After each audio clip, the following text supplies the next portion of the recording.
Welcome to Tales in the Dark. I know many of you enjoy relaxing with these videos, so I recommend turning down the volume until my voice is barely audible. It'll make the experience even more soothing.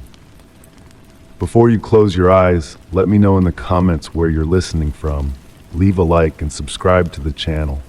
Thank you and enjoy listening. Story 1. When I moved into my new apartment, I was given a detailed floor plan. 2 bedrooms, 1 bathroom, a small kitchen. Simple. But as I unpacked, I found a narrow door at the end of the hallway that wasn't listed anywhere. It blended seamlessly into the wall, its edges barely visible. The air near it was cooler, tinged with the scent of something old and untouched. My fingers hesitated on the handle, a quiet tension settling in my chest. If no one built this door, who had been using it? I convinced myself it was a maintenance closet, forgotten during renovations.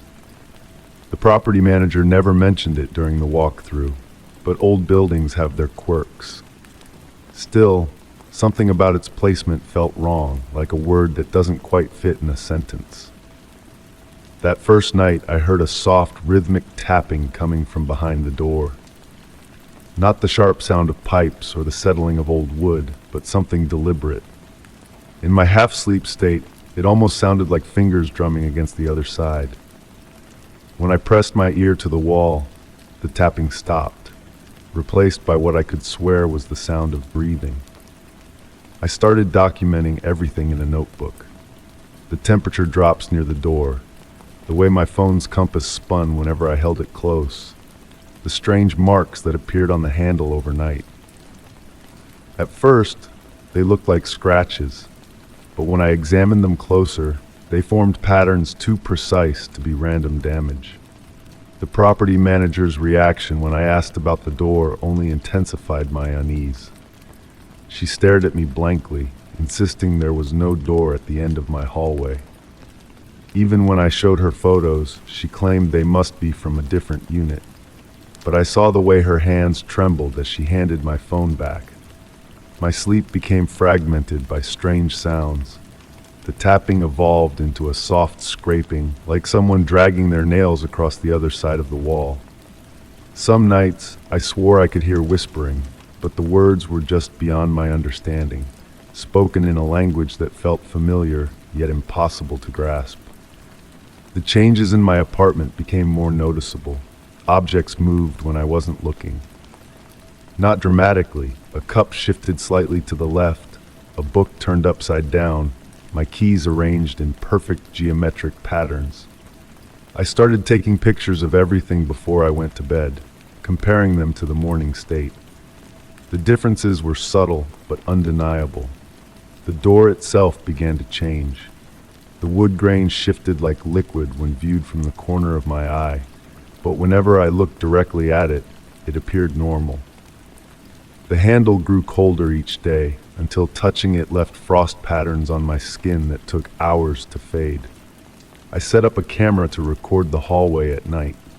Each morning, the footage showed nothing unusual until exactly midnight, when the video would become distorted with static. Through the interference, I could make out shapes moving in impossible ways, as if the hallway itself was breathing. My attempts to understand the door led me down strange paths. I researched the building's history, finding nothing but dead ends and contradictory records.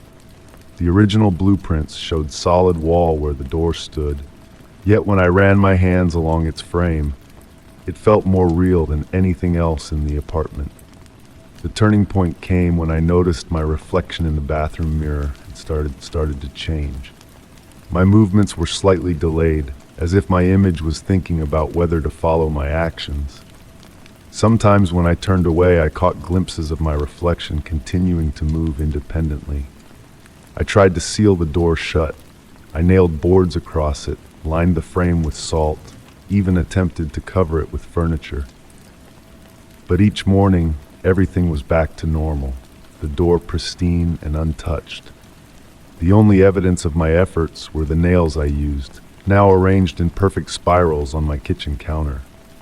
The whispers grew louder, more insistent. They came not just from the door now, but from every corner of the apartment. My recordings captured fragments of words that made no sense played forward but formed coherent sentences when reversed. "Join us," they seemed to say. "See what we see." My dreams became invaded by visions of what lay beyond the door. Not darkness, but something worse. Endless rooms that folded into themselves, corridors that led everywhere and nowhere, spaces that existed between the moments of time I could perceive. I started losing time. I would blink and find myself standing in front of the door, my hand on the handle, with no memory of how I got there. The cold from the metal seemed to seep into my bones, spreading through my body like ink through water. The world outside my apartment began to feel less real. Colors seemed muted, sounds distorted, as if everything was being filtered through layers of static. The only things that felt solid and true were the door and the ever-present whispers. I found myself writing in my notebook without remembering picking up the pen. Pages filled with diagrams and equations that made my eyes hurt to look at, describing geometries that shouldn't be possible in three-dimensional space. The door started appearing in other places. I would see it reflected in windows, in puddles on the street, in the screens of my devices. Each time it looked slightly different, as if adapting itself to whatever surface it manifested on.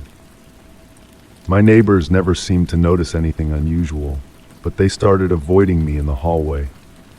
I caught them watching me when they thought I wasn't looking, their expressions a mixture of pity and fear.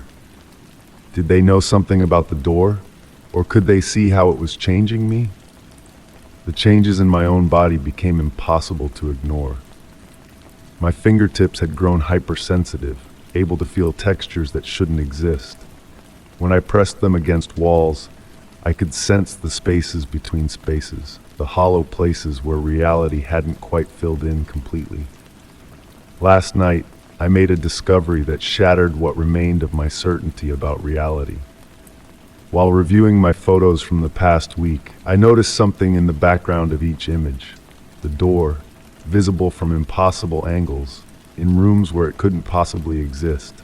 And in each subsequent photo, it was closer to the foreground, as if it was slowly making its way toward the center of every frame. This morning, I woke to find my notebook filled with a single sentence repeated thousands of times. The door is not a door, is not a door, is not a door. The handwriting was mine, but the ink was still wet, and my fingers were clean. I know now that I can't leave. Not because the door is keeping me here, but because I'm no longer sure where here ends and something else begins. The boundaries between spaces have become as fluid as the distinction between what's real and what isn't. The door stands open now, though I never turn the handle. Beyond it, I see something that my mind struggles to process. A vast expanse of interconnected rooms, each one containing another door, another version of myself standing at its threshold. We're all writing in identical notebooks, documenting our discoveries, our transformations. The whispers have become a chorus, and I finally understand what they're saying. They're not inviting me to enter. They're welcoming me back. Each knock, each whisper, each impossible geometry has been a reminder of something I've always known but forgotten. I'm going to step through now, into that space between spaces. Not because I want to solve the mystery, but because I've realized there was never any mystery to solve. The door wasn't an anomaly in my apartment. The apartment was an anomaly in the door's world. If you're reading this and you find a door that wasn't on your floor plan, ask yourself, are you discovering it, or is it remembering you? Story 2. It started as a faint hum, an almost imperceptible buzz beneath the floorboards. Over time, the sound grew, shifting to bursts of static that crackled through the air vents. At night, when the house was silent, I could hear something underneath the distortion, a voice, broken and distant, whispering in the spaces between the static. The walls, once comforting, now felt like thin barriers between me and something that was trying to be heard. I first noticed the change while working from my home office. The gentle whir of my laptop fan seemed to sync with an unfamiliar frequency emanating from somewhere within the room. Initially, I dismissed it as construction noise from nearby houses, but the sound persisted even when the neighborhood fell quiet. It had a peculiar quality, not quite electrical, not quite mechanical, more like the sound of rushing water played backward through an old radio. The static followed a pattern, though I couldn't quite grasp it. Some days it would remain barely noticeable, a soft whisper at the edge of consciousness. Other days it would surge, filling the space between rooms with a crackling intensity that made my skin prickle.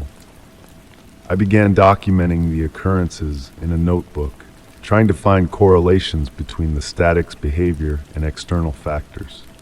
Weather, temperature, ambient noise, nothing seemed to explain the fluctuations. My research led me down increasingly strange paths. I purchased an EMF meter, which registered unusual spikes near certain walls. The readings made no sense. They showed patterns similar to communication signals, but no known devices could account for them. I set up recording equipment, hoping to capture and analyze the sound, but the recordings never matched what I heard in person. The static seemed to exist in a space between reality and electronic interpretation. The walls themselves began to change. At first it was subtle, a slight warmth when I pressed my palm against them, even in rooms without heating vents. Then came the vibrations. They weren't the mechanical tremors of pipes or electrical systems, but something more organic, like a pulse. The wallpaper remained perfectly still, yet beneath it, I could feel something moving, breathing. I started avoiding certain rooms. The office became unbearable first. The static there grew so intense it interfered with my phone calls and video meetings. My colleagues would comment on the interference, asking if I needed to fix my internet connection. But it wasn't the internet. The distortion followed my voice, reacting to my words, sometimes mimicking my tone in bursts of white noise. Sleep became difficult. In the quiet hours before dawn, the static would form patterns, almost words, almost messages. I would lie awake, straining to understand, knowing I was missing something vital. The voice in the walls grew clearer, though never quite intelligible. It spoke in fragments, in pieces of sound that almost made sense before dissolving back into noise. I began documenting everything on my phone's camera, hoping to capture evidence of what was happening. The footage showed nothing unusual, but reviewing it revealed something stranger. Gaps in the recordings, moments where the video would jump, skipping forward without explanation. These gaps always coincided with the strongest static bursts. The house felt different now. Rooms seemed larger when I wasn't looking directly at them, smaller when I tried to measure them. Doors that had always opened one way would occasionally swing in the opposite direction. I started marking the walls with small pencil dots, trying to track their positions. The dots moved, not while I watched, but between observations, as if the walls were slowly shifting, rearranging themselves around me. My investigation became an obsession. I tore through online forums, research papers, architectural drawings, anything that might explain what was happening. I found others who described similar experiences, but their stories always ended abruptly, their accounts trailing off into inactive profiles and dead links. The more I searched, the more I felt the static responding to my efforts, growing stronger, more insistent. One night, unable to sleep, I decided to follow the sound to its source. With my EMF meter in hand, I traced the static through the house, watching the readings spike and fall. The trail led me to a section of wall in the basement I had never paid much attention to before. The meter's display went wild, numbers climbing beyond its maximum range. The static was deafening here, no longer trying to hide itself. I pressed my ear against the wall, and for the first time I could understand what the voice was saying. It spoke my name, not in sound, but in a language of pure static, a meaning that bypassed my ears and materialized directly in my mind.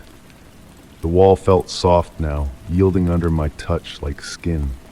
I should have run. I should have left the house and never looked back. Instead, I pressed harder, my hand sinking into the wall as if it were made of thick smoke. The static surrounded me, filled me, became me. In that moment, I understood. The house hadn't been changing. I had. The static wasn't coming from the walls. It was coming from the space between realities. And I had been listening for so long that I had started to tune in. Now I live in both spaces. The world of solid matter, of normal sounds and fixed dimensions, still exists around me. But so does the other place, the place of static and shifting geometries. The walls still whisper, but I no longer need to strain to hear them. I've become fluent in their language of white noise and impossible angles. Sometimes, late at night, I hear new voices in the static, other listeners, other investigators drawing closer to the threshold. I want to warn them, to tell them to turn back while they still can. But I know they won't listen. The static has its own gravity, pulling in those who notice it, turning observers into participants. My house remains standing, its walls containing multitudes. The static ebbs and flows, a tide of signals from somewhere else. And in quiet moments when the boundary between here and there grows thin, I wonder if I was ever really the one investigating the static, or if the static had been investigating me all along. They say you should never go looking for answers you're not prepared to find. But once you start hearing the static in the walls, once you notice the spaces between spaces, it's already too late. The static has noticed you too, and it never stops listening. Story 3. I worked the closing shift at a boutique downtown, where the mannequins stood rigid in the display window, draped in the latest arrivals. One night, as I locked up, I noticed one was slightly turned, its head tilted just enough to catch the reflection of the streetlights. I dismissed it, but the next night it was closer to the glass. The next, its arm had shifted. The scent of fabric and plastic felt heavier in the air, and as I stood frozen at the door, I knew I was being watched. At first, I documented the changes in my phone's notes app, trying to convince myself there must be a rational explanation. Perhaps the night cleaning crew was careless, or maybe vibrations from passing trucks caused minute shifts. But deep down, I knew better. The mannequin, a tall, slender figure with delicate features and perfectly manicured fingers, seemed to have developed an unsettling awareness. I began taking photos before leaving each night, comparing them each morning. The changes were subtle but undeniable. A finger curled here, a shoulder rotated there. The mannequin's pose grew more natural, more human with each passing day. Its blank face, once expressionless, now seemed to hold a hint of knowing anticipation. The other staff noticed nothing unusual. When I tried to point out the changes, they'd smile and nod, but their eyes would glaze over as if some force prevented them from truly seeing. Even my manager dismissed my concerns, suggesting I was working too hard. But the mannequin knew I could see it, and it wanted me to watch. Strange occurrences began following me home. My mirrors reflected movements just outside my peripheral vision. The scent of that peculiar plastic and fabric combination would drift through my apartment, though I'd never brought any merchandise home. My phone's camera roll filled with corrupted images, photos I hadn't taken, all showing different angles of what might have been a face or a hand or a silhouette in varying degrees of focus. I started recording audio at night in the store. The recordings captured whispers that shouldn't have existed, soft, rhythmic sounds like plastic fingers drumming against glass and something that might have been breathing. When I played the recordings for others, they heard nothing but static, but I could make out words. Notice me, see me, join me. The mannequin's influence spread throughout the store. Other displays began to feel wrong. Clothing would be found arranged in impossible ways. as if the fabric had frozen while in motion. Customers would sometimes stop mid-sentence while passing the window, their reflections overlapping with the mannequins in the glass. Some would press their hands against the window, leaving prints that felt cold to the touch, even on the inside of the glass.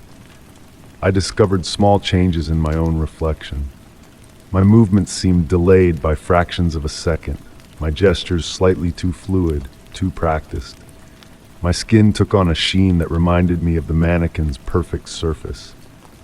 When I touched my face, it felt smoother, harder. The night everything changed. I was alone in the store, preparing to close. The lights dimmed on their own, though the switch remained untouched. That familiar plastic scent grew overwhelming.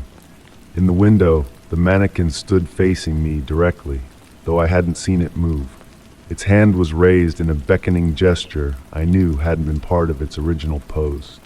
My feet carried me toward the display window against my will. Each step brought new sensations, my joints stiffening, my skin hardening, my breathing becoming unnecessary.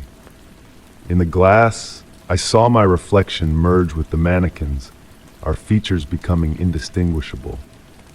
I raised my hand, watching my fingers become more elegant, more perfect. The security cameras recorded nothing unusual that night. The morning staff found the store exactly as it should have been, except for an additional mannequin in the window display. They admired its lifelike pose and remarkably realistic features, never questioning its presence. No one filed a missing persons report. No one noticed anything strange about my absence. Now I stand in the window, perfectly poised, watching the world pass by. My plastic skin gleams under the streetlights, my posed limbs aching with the desire to move. And I wait, patient and eternal, for someone else to notice. Someone whose eyes linger too long, whose perception pierces the veil of normality. Someone who, like me, can see the truth behind the glass. They'll come eventually. They always do. And when they stay late to document the changes, to investigate the mysterious movements they think they see, I'll be ready. We'll be ready. Our display grows larger with each passing season, and there's always room for one more among our still silent ranks.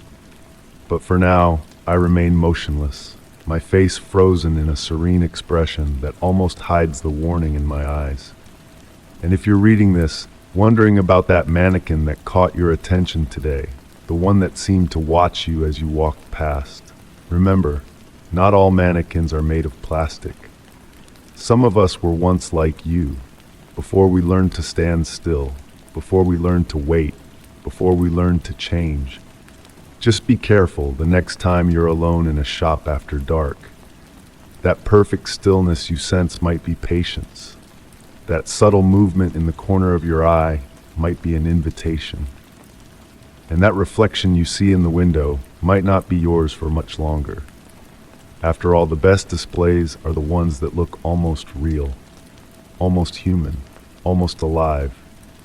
And we're always looking for new additions to our collection. Story 4.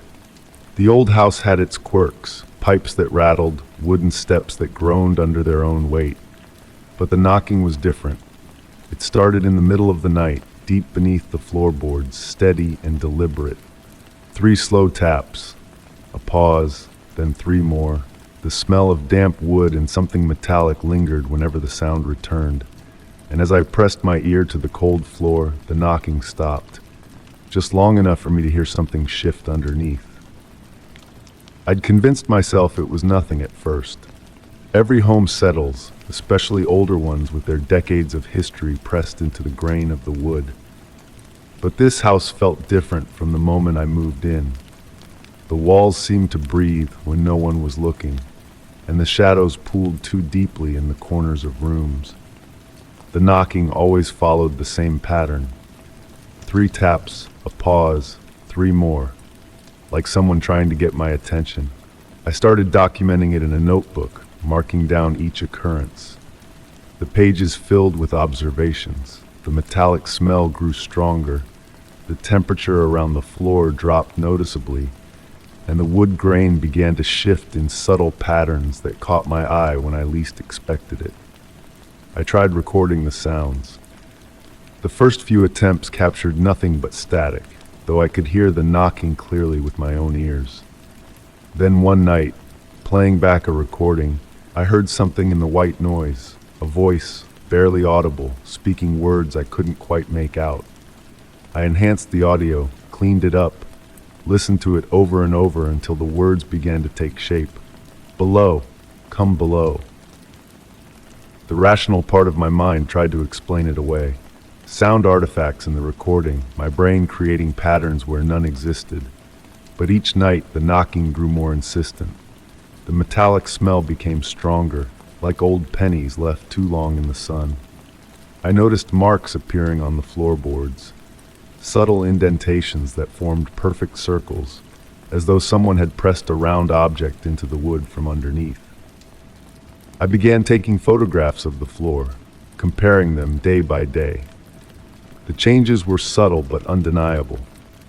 The wood grain was slowly rearranging itself, forming spiral patterns that seemed to point toward the center of the room. When I touched these areas, the wood felt warm, almost alive, pulsing with a gentle rhythm that matched the knocking. One night I decided to investigate more thoroughly. I pulled up the carpet in the center of the room, revealing bare floorboards beneath. The wood had darkened in places, forming patterns I hadn't noticed before. As I ran my fingers along the grain, I felt vibrations traveling through the wood, like music played too low to hear. The knocking started again, but this time I could feel it through my fingertips. 3 taps, a pause, 3 more. I found myself spending hours sitting on the floor, tracing the patterns with my fingers, listening to the knocking. Sometimes in the moments between the taps, I thought I could hear humming, a low, melodic sound that made my skin tingle. The more attention I paid to it, the more complex the sound became, like multiple voices weaving together in a harmony just below the threshold of hearing. I started talking back to it. At first, just whispered questions. Who are you? What do you want? The knocking would change its pattern slightly, as though responding. I began to notice that the temperature drops coincided with these responses, and the metallic smell would intensify, mixing with something else, something organic and old. The patterns in the wood began appearing in my dreams. I'd wake up with my fingers tracing invisible spirals on my bed sheets, the rhythm of the knocking echoing in my head. During the day, I found myself drawing the same patterns over and over in my notebook. Each iteration slightly different, slightly more complex. I tried to show others, invited friends over, asked them to listen, to look at the patterns. But whenever someone else was present, the house fell silent. The patterns in the wood seemed to fade, becoming nothing more than ordinary grain. My friends started giving me concerned looks, suggesting I might need more sleep, more time away from the house. But I couldn't leave. The knocking had become part of me, a rhythm I could feel in my bones. I started noticing changes in myself. My fingertips had become more sensitive, able to detect the slightest variations in the wood's texture. In mirrors, I caught glimpses of my reflection with eyes that seemed darker, pupils expanded as though perpetually adjusting to dim light. The turning point came when I found the first message. It appeared in the wood grain itself, letters forming naturally in the spiral patterns. Remove. At first I thought my mind was playing tricks on me, but I photographed it, traced it, spent hours studying it. The message was clear, undeniable. I knew what it wanted. The floorboards had to come up. I fought against the idea at first, but the knocking grew more persistent, the vibrations more intense. The metallic smell became overwhelming, and the temperature drops began lasting longer, spreading throughout the house. Using a pry bar, I began removing the floorboards one by one. The wood came up easily, almost eagerly, as though it had been waiting for this moment. Beneath the boards, I found soil, dark, rich earth that shouldn't have been there in a house with a foundation. The metallic smell was overwhelming now, and as I touched the soil, it was warm, pulsing with the same rhythm as the knocking. I started digging. The soil was soft, yielding easily to my hands. As I dug deeper, the knocking changed its pattern, becoming faster, more urgent. The humming grew louder, and I could finally make out words in the melody. Deeper. Find us. Join us. The patterns I'd been drawing in my notebook began to make sense. They weren't random spirals, they were maps, showing me where to dig, how to find what was calling to me. The soil under my fingernails began to look like the dark patterns in the wood, and I realized the changes weren't just in the house, they were in me too. Something shifted in the earth beneath me. The knocking stopped, replaced by a sound like distant singing. As I pushed my hands deeper into the soil, I felt something solid, something that pulsed with its own life. The patterns from my dreams swirled around me, no longer confined to wood and paper, but floating in the air like living things. I should have been afraid, but fear had long since been replaced by a deep, consuming curiosity. The singing grew louder, and I felt the earth begin to pull at me, gently at first, then with increasing strength. The patterns wrapped around me like threads, binding me to whatever waited below. My fingers touched something smooth and cold in the earth, something that sent vibrations up my arms and into my chest. The metallic smell became overwhelming, and I realized it wasn't metal at all. It was something older, something that had been waiting for someone to listen, to understand the pattern of 3 knocks, pause, 3 more. Now I sit in my excavated room, surrounded by displaced floorboards and dark soil, writing these words as a record, a warning, or perhaps an invitation. The patterns have become clearer than ever, showing me truths I never knew existed. The knocking has stopped completely, but I can still feel the vibrations through the soles of my feet, through my fingertips when I touch the earth. Something is changing in the house, in me. The patterns in the wood have begun appearing on my skin, faint spirals that grow darker each day. When I look in mirrors now, I sometimes catch glimpses of something else looking back, something that understands the meaning of 3 knocks, something that knows why the wood grain shifts and why the shadows pool so deeply in the corners. I know I should leave, should cover up the hole and replace the floorboards. But the singing calls to me, and the patterns promise answers to questions I never knew I had. Besides, I'm not sure I could leave now if I wanted to. The house has become part of me, or perhaps I've become part of it. Either way, I know that soon I'll understand the true meaning of the knocking beneath the floorboards. For now, I wait and listen to the singing from below, watching as the patterns spread across my skin, feeling the gentle pull of whatever waits in the dark earth. And sometimes, late at night, I find myself tapping on the remaining floorboards. 3 times, pause, 3 more, wondering if somewhere, someone else is pressing their ear to the floor, listening for an answer from below. Story 5. I bought the mirror without hesitation. The shop owner seemed eager to part with it, barely glancing at the bills I handed over. When I asked about its history, she shrugged and muttered something about an estate sale. Her eyes never met the mirror's surface. Getting it home was a challenge. The frame was solid oak, carved with intricate patterns that seemed to shift under my fingers. My fingertips tingled where they touched the wood, as if it held some residual static charge. The glass itself was flawless. No bubbles, no warping, no age spots that you'd expect in an antique.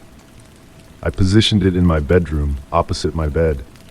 The movers I'd hired had left most of my furniture in disarray, but something about the mirror demanded immediate attention. It needed to be perfect. I spent nearly an hour adjusting its angle, trying to capture the right amount of natural light. That first night, I noticed something odd. The reflection showed my bedroom, but not quite right. The shadows pooled differently in the corners. My dresser seemed to sit an inch too far to the left. Small things, the kind of differences you might attribute to tired eyes or an overactive imagination. I started keeping notes.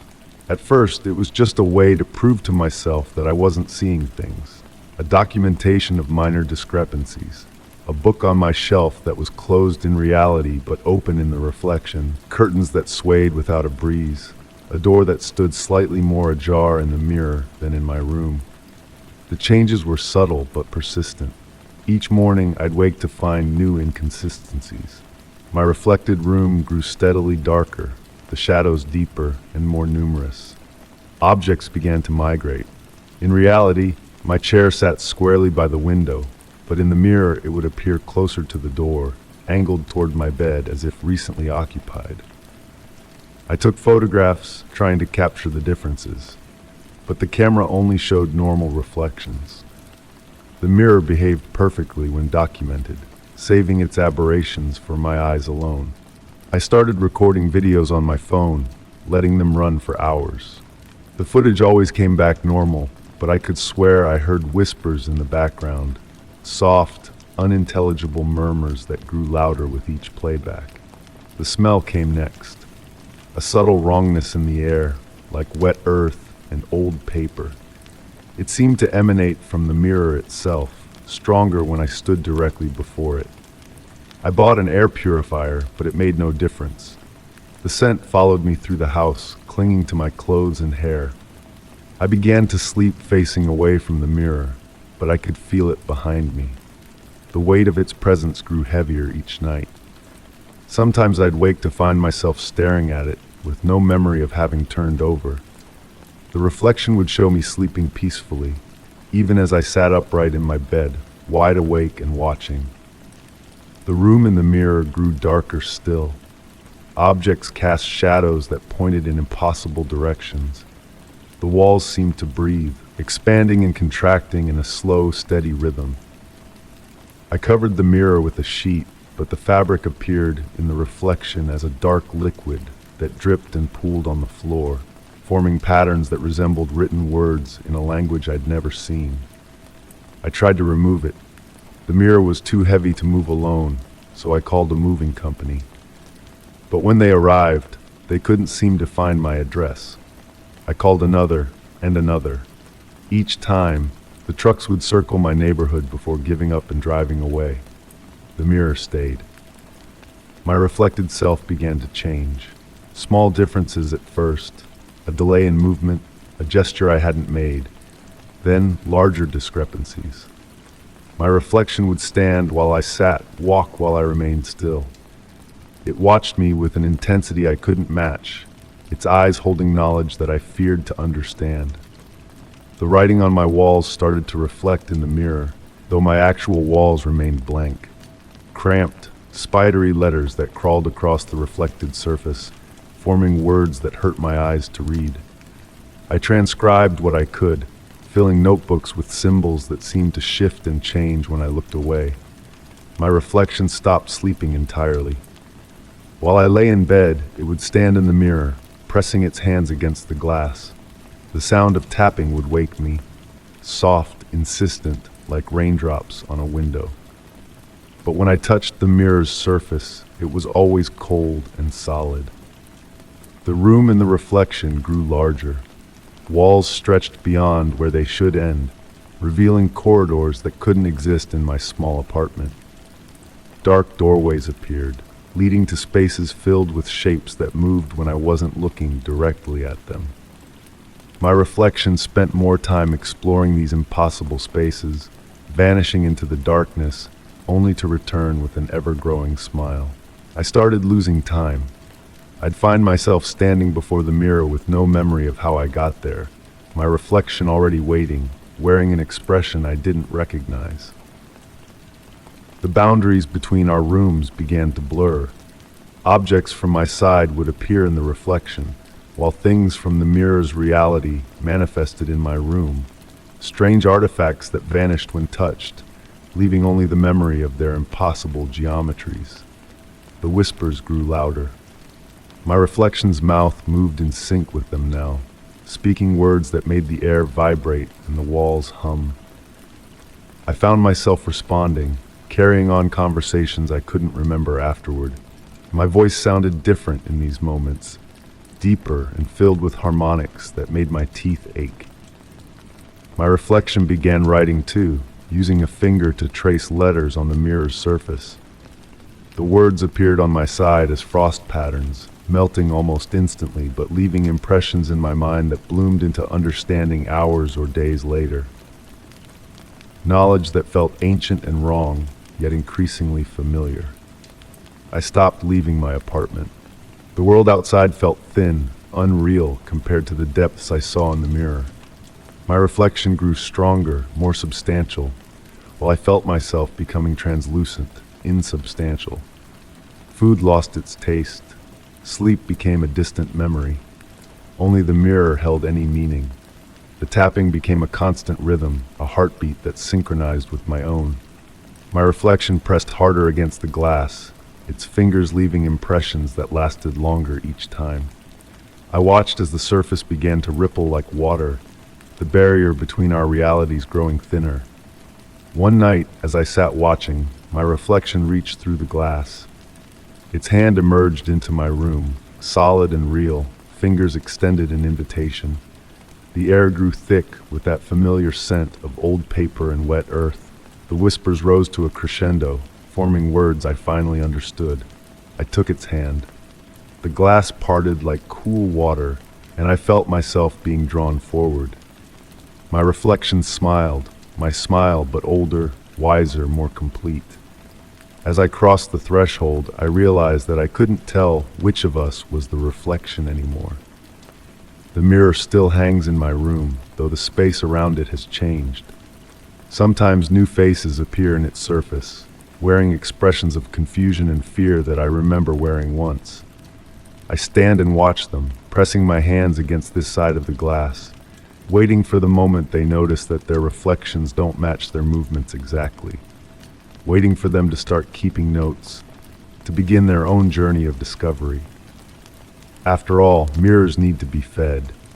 And there's always room for one more in here, in these endless corridors where shadows bend the wrong way and the walls breathe in time with our whispers. I've learned so much since crossing over. About reflection, about recursion, about hunger. Would you like to see? There's a mirror in your room right now. Go look closely. That movement you see in the corner of your eye, it's not your reflection moving first. It's me reaching out to welcome you home. Story 6. I found it at an estate sale, tucked between boxes of forgotten belongings. It was smooth, featureless, aside from 2 deep eye holes. Its surface cold like porcelain, but soft like leather. I didn't buy it. But that night, as I turned off the lights in my bedroom, I saw it again, perched on my nightstand, perfectly still.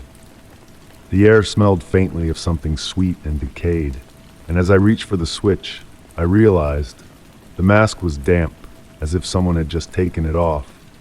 My first instinct was to dismiss it as imagination, a trick of shadow and memory playing with my tired mind. But when my fingers touched its surface, the sensation was unmistakable, that same unsettling blend of textures that had drawn me to it at the sale. The mask shouldn't have been there. I hadn't bought it. I hadn't brought it home. I picked it up intending to examine it closer, but something made me hesitate.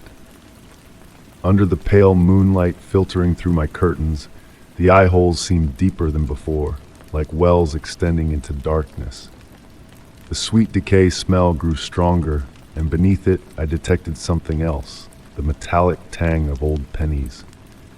That night, I placed the mask in a drawer, buried under winter sweaters. I took photos of it with my phone, documenting its presence, proving to myself that it was real. The images came out strangely, blurred around the edges, as though the mask was moving slightly between each shot, though I knew it had remained perfectly still. In my dreams, I heard whispers. They seemed to come from behind walls, under floorboards, through heating vents, soft murmurs in a language I almost understood. When I woke, my throat was raw, as though I'd been the one whispering all night. The mask began to appear in different places. I'd find it in kitchen cabinets, behind bathroom mirrors, nested in my clean laundry. Each time it was damp. Each time that sweet decay smell grew stronger. I started keeping a journal, tracking its movements, trying to establish a pattern. But the more I documented, the more erratic its behavior became. One morning, I found all my mirrors had fogged over, despite the dry air. When I wiped them clean, I noticed something odd about my reflection, a slight delay in its movements, as though it were following my lead rather than mirroring me. In the shower, the water felt different on my skin, thicker somehow, leaving a residue that no amount of scrubbing could remove. I tried to show the mask to others. My neighbor came over for coffee, and I pulled it from its latest resting place, inside my pillowcase. But as I held it up, her eyes seemed to slide past it, focusing on something just behind my head. She left quickly, making excuses about appointments. In her wake, I noticed she'd left perfect, mask-shaped condensation marks on my windows. The walls in my home began to feel wrong. When I pressed my palm against them, I could feel subtle vibrations, like a pulse. The paint seemed to breathe in the corner of my vision, expanding and contracting in slow waves. My phone started picking up strange frequencies. Recordings of my voice notes contained layers of other voices, speaking words that made my teeth ache when I tried to understand them. I stopped sleeping in my bedroom. The mask would find me anyway, appearing inches from my face when I woke on the couch. Its surface had changed. No longer smooth, it now bore subtle patterns that shifted when I wasn't looking directly at them. The patterns reminded me of faces in agony, or perhaps ecstasy. It was becoming harder to distinguish between the two. My reflection continued to misbehave. Sometimes I'd catch it smiling when I wasn't, or touching the mask when it sat on a shelf across the room. The delay in its movements grew longer.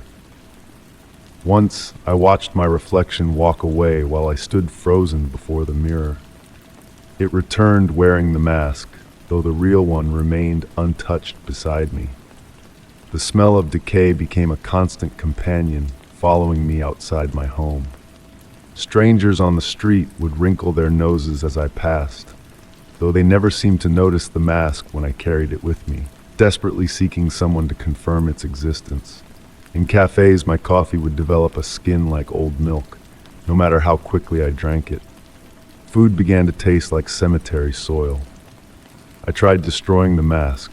I took a hammer to it, but the surface yielded like flesh, absorbing each blow without damage. I attempted to burn it, but the flames curved around it, leaving it untouched while scorching my walls with mask-shaped shadows. When I tried to drown it in my bathtub, the water turned black and thick, and I swear I felt hands reaching up from the drain, trying to pull me under. My journal entries became increasingly confused. Words I didn't remember writing appeared between my own notes. Drawings of the mask filled margins and empty spaces, becoming more detailed and disturbing with each page. The mask's eye holes in these drawings contained scenes from my childhood, moments I had forgotten, or perhaps never experienced. One night I woke to find my entire home covered in condensation. Every surface dripped with moisture that felt like tears when I touched it. The mask sat in the center of my living room floor, and for the first time, I noticed it had begun to develop features. Subtle contours suggesting a nose, the ghost of lips, cheekbones that hadn't been there before. It was becoming a face, or perhaps it was remembering the face it used to be. I sat with it that night, watching as it continued its subtle transformation. The whispers grew louder, and I realized I could understand them now. They were telling me stories about all the other people who had found the mask, who had tried to understand it, who had become part of its collection.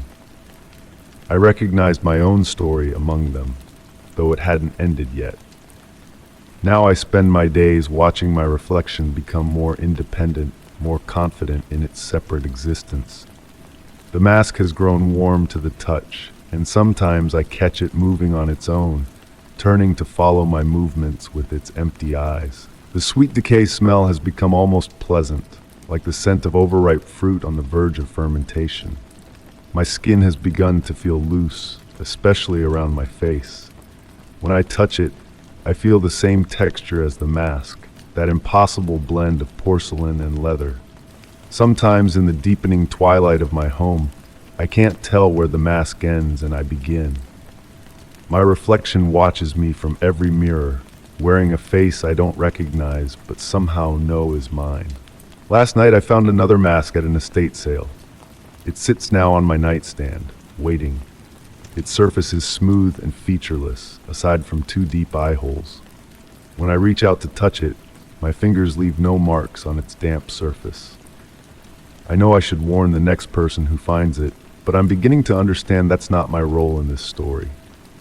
After all, I'm just another mask now, waiting for someone new to wear.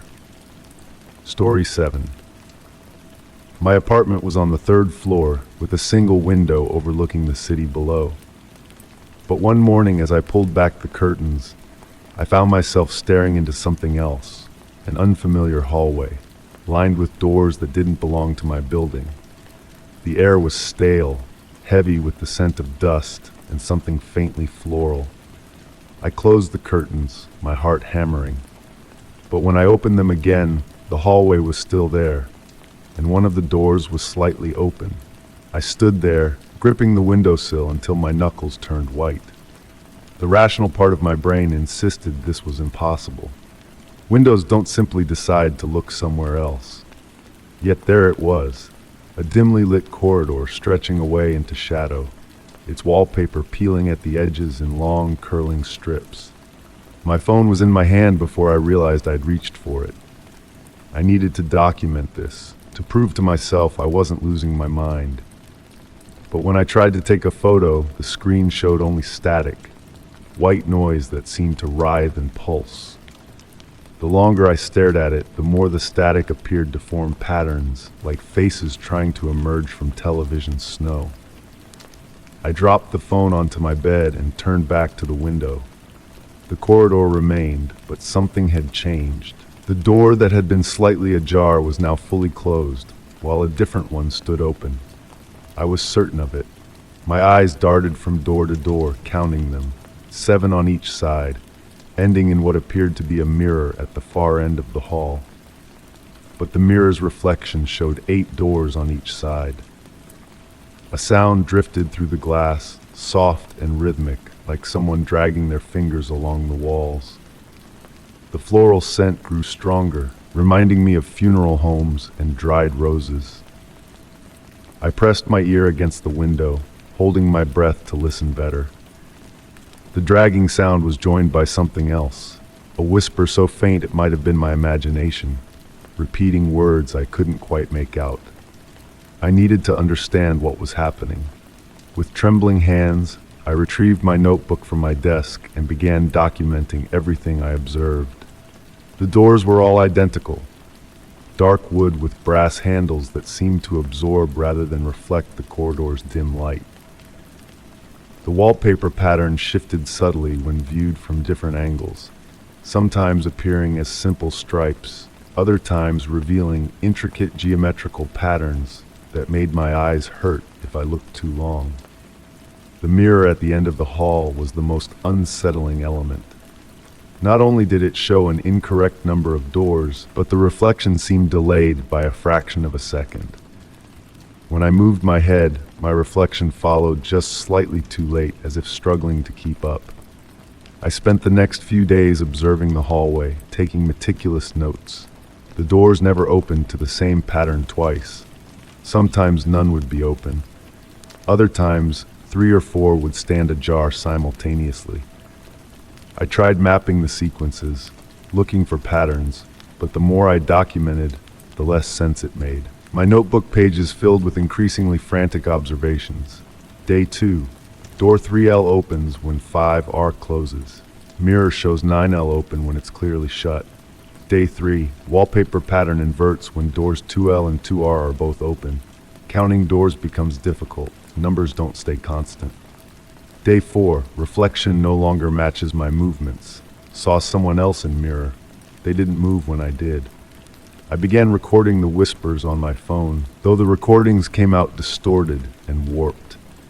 Playing them back at different speeds revealed fragments of coherent speech, come through, and not much longer, emerged from the garbled audio. The more I listened, the more I became convinced the voices were calling specifically to me. The turning point came when I noticed my window latch had begun to loosen on its own. Each morning, I found it slightly more undone, no matter how tightly I secured it the night before. The glass itself seemed thinner, more permeable. The air around it felt wrong, colder, and somehow less substantial, as if reality itself was wearing thin. I tried to seal the window. I nailed boards across it, only to wake and find them on the floor, unmarked by any nails. I covered it with heavy blankets, but they would always fall away by morning. The hallway wanted to be seen, and it was becoming increasingly insistent about it. Then the knocking started. It began as a gentle tapping, easily mistaken for pipes or settling walls. But it grew more deliberate, more rhythmic. It always came from a different door, but followed the same pattern. 3 quick knocks, a pause, then 2 slow ones. The doors would swing slightly with each knock, though I never saw what was doing the knocking. I stopped sleeping properly. How could I, when every sound might be another door opening, another knock growing closer? The mirror at the end of the hall began showing scenes from my apartment, but not as it was. In the reflection, my furniture was arranged differently. Books were open to pages I hadn't read, and dishes I didn't own sat unwashed in my sink. My reflection changed too. In the mirror, I looked more haggard, more desperate. Sometimes I caught glimpses of myself smiling when I wasn't, or reaching for door handles I hadn't touched. The boundary between the hallway and my apartment began to blur. I would find dust from the corridor on my windowsill, and that sickly sweet floral scent began to permeate my clothes. I tried to leave my apartment to stay somewhere else, but something always drew me back. The hallway followed me in my dreams, in reflections caught in store windows, in the static between radio stations. It was waiting for me, patient but persistent, like a predator that knows its prey has nowhere else to go. Last night, everything changed. I woke to find my window completely open, the latch not just loose but gone entirely. The hallway air poured into my room, bringing with it that overwhelming floral scent and the sound of all 14 doors creaking slowly open. In the mirror at the end of the hall, I saw myself standing in the corridor, looking back into my apartment, a perfect reversal of my actual position. My reflection raised its hand and pressed it against the mirror's surface. The glass rippled like water, and I felt a pulling sensation, as if gravity had shifted sideways. The whispers grew louder, more urgent, and now I could understand them perfectly. Trade places, trade places, trade places. I'm writing this now because I need someone to know what happened. My reflection is still waiting in that mirror, hand outstretched, wearing a smile that doesn't quite fit its face. The hallway stretches before me, 14 doors standing open like a row of hungry mouths. The air from the corridor has almost completely replaced the air in my apartment, and I can feel reality bending around me, trying to push me through. I've started to wonder if I haven't had things backward this entire time. What if I'm not looking into a hallway that shouldn't be there? What if I'm looking into where I'm supposed to be, and this apartment is the anomaly? The thought terrifies me, but it also makes a strange kind of sense. After all, my window should have faced the street. My reflection is beckoning now, its movements becoming more insistent. The mirror's surface ripples and bulges, reaching toward me like mercury. I can hear footsteps from behind each open door, drawing closer. Perhaps this was inevitable from the first morning I opened my curtains. Perhaps this is a correction, reality fixing a mistake. I'm gonna walk through my window now. Not because I want to, but because I'm beginning to understand that I already have. In the mirror, I can see myself writing these very words, sitting at a desk in an apartment that might be mine, looking through a window that should have faced the street. If you're reading this, look carefully at your windows. Count them. Make sure they face where they're supposed to. And if one morning you pull back your curtains and see something impossible, remember, your reflection might not be as loyal as you think. Story 8. It wasn't the wind. I knew the sound of wind in the trees. This was different. A soft, rhythmic whisper that drifted through the backyard as if the leaves themselves were speaking. At first, I thought it was my imagination. But as I stepped outside, the smell of damp earth and cut grass thick in the air, the whisper grew clearer. Not words, not quite. Just something calling, waiting, rustling in patterns that almost made sense. I'd always been proud of my garden. The neat rows of vegetables, the carefully tended flower beds, the old maple tree that provided perfect shade during summer afternoons. But that day, something felt wrong. The shadows beneath the maple seemed darker, deeper than they should be. The leaves moved in ways that didn't match the gentle breeze, as if they were dancing to music I couldn't quite hear. My phone became my constant companion as I started documenting everything. Photos of the strange patterns in the fallen leaves, voice recordings of the whispers that seemed to follow me, notes about the way the air felt heavier, thicker, whenever I ventured near the back fence. I told myself I was being scientific, rational. There had to be an explanation. The recordings revealed nothing at first, just static and the normal ambient sounds of a suburban backyard. But when I listened with headphones, in the quiet of night, I started noticing something beneath the static. A rhythm, a pattern, something that reminded me of breathing, but not quite human. The maple tree's bark felt different under my fingers. While it looked normal, rough and weathered as always, touching it sent a subtle vibration through my hand. Not the mechanical rumble of distant construction or passing trucks. This was organic, almost like a pulse. I started avoiding the tree, but I could feel it watching me through its leaves. My neighbors noticed nothing unusual. When I casually mentioned the strange sounds, they smiled politely and talked about wind patterns and seasonal changes. But their eyes would drift to the maple tree while we spoke, and sometimes I caught them staring at my backyard with uncertain expressions. The changes became more pronounced. The vegetables in my garden grew in twisted shapes, still edible but somehow wrong. The flowers turned to face the maple tree instead of the sun. At night, the whispers grew louder, forming patterns that almost resolved into words. I started recording everything, setting up cameras, taking photographs at regular intervals. The images showed nothing unusual, but each time I reviewed them, I felt like I was missing something just at the edge of perception. My dreams became filled with leaves. Not falling leaves or dead leaves, but living ones that moved with purpose. In these dreams, I could almost understand what they were saying, almost grasp the meaning behind their rustling language. I would wake up with dirt under my fingernails, though I had no memory of going outside. The garden tools started disappearing. First the pruning shears, then the trowel, finally the rake. I found them days later, arranged in perfect geometric patterns beneath the maple tree, their metal surfaces dulled as if they'd been buried for years. When I picked them up, they felt wrong in my hands, like they'd been subtly reshaped for different purposes. I tried cutting down the tree. The arborist I hired arrived with all his equipment, but when he approached the maple, his chainsaw wouldn't start. He tried 3 different saws, all with the same result. As he was packing up to leave, I noticed his hands trembling. He wouldn't meet my eyes, and he never returned my calls after that. The whispers began following me inside. They crept through closed windows and under doors, growing louder when I tried to ignore them. I started recording them obsessively, playing the recordings back at different speeds. At half speed, they sounded almost like singing. At quarter speed, like laughter.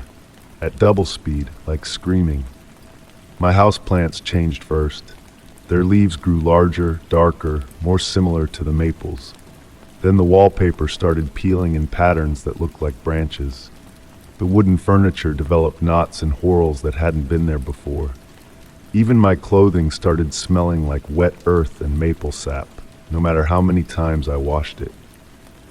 One morning, I found small seedlings growing through the kitchen floor. Not maple seedlings, something else. Something with leaves that moved when nothing was touching them. I tried pulling them up, but their roots had grown into the concrete foundation. The garden center's herbicide had no effect. They just kept growing, pushing up through the tiles, reaching towards something I couldn't see. The whispers became clearer, more insistent. Not in any language I knew, but in something older. Something that resonated in my bones and made my teeth ache. I started writing down what I thought I heard, filling notebooks with strange symbols that felt right but made no sense when I looked at them later. My skin started changing. Small patches began feeling rough, like bark. They appeared first on my fingertips, then my palms, spreading slowly up my arms. In the mirror, I could swear I saw tiny veins of green running beneath my skin. But when I looked directly at them, they vanished. The maple tree grew larger, its branches reaching toward my windows. The neighbors didn't seem to notice, even when its shadow fell across their yards at impossible angles. Birds stopped landing in its branches. Insects avoided it. Even the neighborhood cats, usually eager to climb any tree, gave it a wide berth. I tried to move away. I packed my bags, loaded the car, but every road I took somehow led me back to the house. The GPS showed me driving in straight lines, but I always ended up facing my own driveway, the maple tree's branches swaying in welcome. The whispers are loudest at night now. They tell me things, secrets about growth and decay, about roots that reach down to places where light never touches, about leaves that drink more than just sunlight. Sometimes I catch myself swaying in rhythm with them, my arms raised like branches reaching for the sky. I've started growing leaves, small ones at first, delicate and green, sprouting from the bark-like patches on my skin.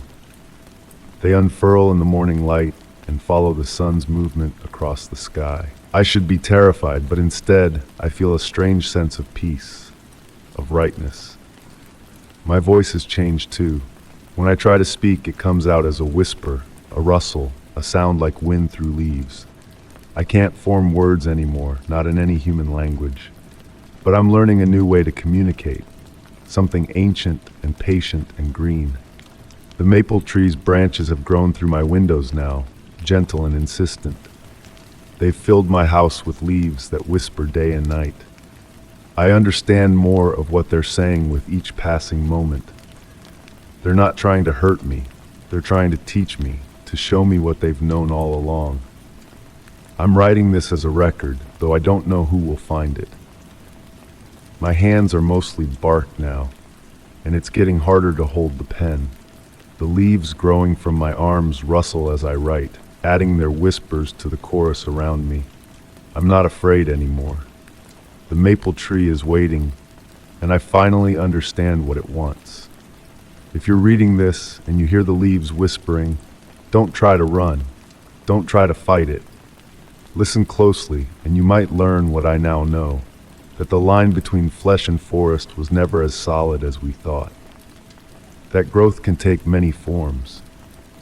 That transformation isn't always something to fear. The whispers are calling me now, and I must go. The maple tree's branches are reaching for me, and my own leaves are reaching back.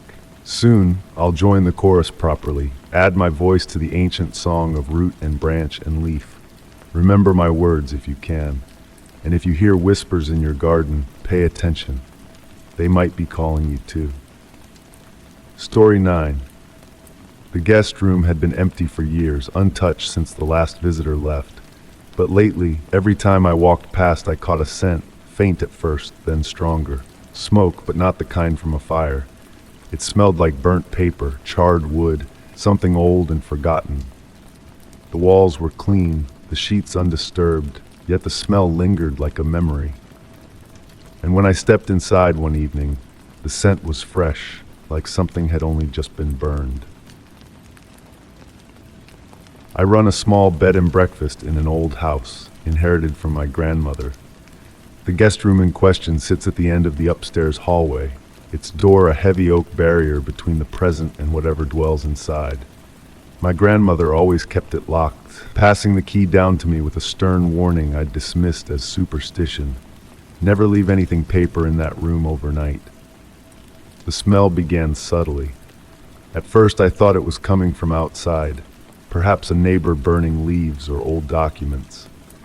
But the scent grew stronger, more distinctive, carrying notes of age and decay that no fresh fire could produce. It reminded me of library basements, of forgotten archives, of memories turned to ash. I started documenting everything in a notebook, though part of me questioned why.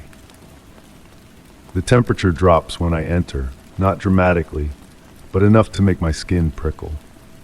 The mirror on the dresser shows reflections that seem delayed by a fraction of a second, as if reality in this room runs on a different timeline. My recorder picks up sounds I can't hear with my ears alone. When I play back the tapes, there's a constant background noise, like paper being crumpled or pages being turned. Sometimes, beneath that steady rustle, I catch what sounds like whispers in a language I don't recognize. The walls have begun to change. Not visibly, not at first glance, but when I run my fingers along them, I feel subtle variations in texture. Sometimes they're smooth as glass, other times they feel like paper, dry and delicate. In certain spots, they're warm to the touch, as if something on the other side is generating heat. I've started taking photographs, trying to document these changes. Most come out normal, but occasionally in the background, I catch glimpses of what looks like text, floating in the air or crawling across the walls. When I try to read it, the letters seem to shift and rearrange themselves, forming words and scripts I've never seen before. The smell grows stronger when I bring books into the room. I tested this theory with an old paperback, leaving it on the nightstand before going to bed. In the morning, the book was exactly where I'd left it, but the pages had yellowed overnight, as if aged by decades. When I opened it, the text had faded to near invisibility, and the paper felt brittle, ready to crumble at my touch. My investigation has become an obsession. I've set up cameras, motion sensors, temperature gauges. The equipment works fine during the day, but at night the batteries drain inexplicably fast. The footage shows nothing unusual, except for occasional frames where the room appears to be filled with floating particles. Not dust, but what looks like bits of burnt paper swirling in invisible currents. Last night, I decided to sleep in the room. I brought no books, no papers, nothing that could burn. As I lay in the bed, the smell of smoke grew stronger, and the walls seemed to pulse with a soft, barely perceptible rhythm. The air felt thick, as if charged with static electricity. In the darkness, I could swear I saw words forming in the shadows, ancient texts, writing and rewriting themselves on every surface. I must have fallen asleep because I started dreaming of libraries, endless rows of shelves stretching into infinity. In the dream, every book was burning, but the fire consumed only the words, leaving blank pages behind. The smoke carried voices, thousands of them, all speaking at once in languages dead and forgotten. When I woke, the room was exactly as I'd left it, but my skin was covered in what looked like ink stains, symbols and letters I didn't recognize, already fading like old bruises. The mirror showed my reflection, but behind me the room appeared different, filled with shelves of books that weren't really there. I've started to understand, or perhaps I'm losing my grip on reality. The room isn't just a room, it's hungry. It consumes words, stories, memories. The smoke isn't from any physical fire, but from the burning of knowledge itself. Every book brought into this space feeds it. Every written word strengthens it. My grandmother's warning makes sense now. The room has always been this way, a void that devours written thoughts, turning them to smoke and whispers. But why? What happens to the words it consumes? Where do the stories go when they're burned away to nothing? I've noticed changes in myself since I began sleeping here. My dreams are filled with text in languages I've never learned, yet in those dreams I can read them perfectly. Sometimes when I wake, I find myself writing automatically, my hand moving without conscious thought, filling pages with scripts and symbols that fade away by nightfall. The smell of smoke has become a constant companion, following me even when I leave the room. I catch myself watching words on pages, seeing them squirm and shift like living things.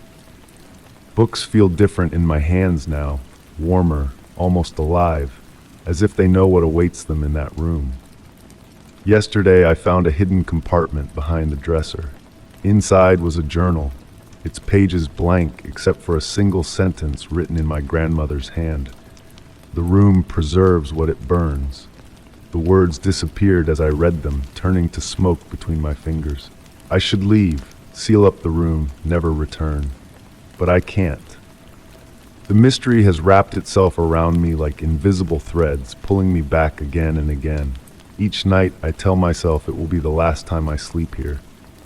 Each morning I wake to find new ink stains on my skin, new words burning themselves into my mind. The smoke grows thicker every day, and sometimes now I think I can read messages in its swirls and eddies. The room is trying to tell me something, trying to show me where all the burned words go. Or perhaps I'm simply going mad, lost in a mystery of my own making. Tonight, I'll sleep in the room one final time. I'm writing this account as a warning, though I suspect these words too will burn away to nothing, joining all the others in whatever space exists beyond the walls. If you're reading this, it means I was wrong about one thing at least. Not everything written here turns to smoke.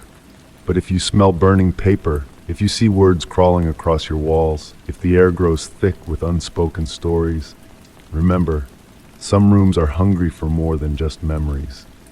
Some rooms wait empty for years, patient as paper, quiet as ash, ready to burn away everything you thought you knew about reality. The smell of smoke is stronger now than ever before. And as I write these final words, I can see them already beginning to fade, like embers dying in the dark. Story 10. On a misty evening, I wandered along a creaking pier that extended into a bay veiled in fog. The soft sounds of waves lapping against the pier and the distant calls of seabirds filled the air with a serene ambience. In the midst of this peaceful scene, a mysterious melody began to weave its way through the atmosphere, a hidden symphony orchestrated by the wind and water.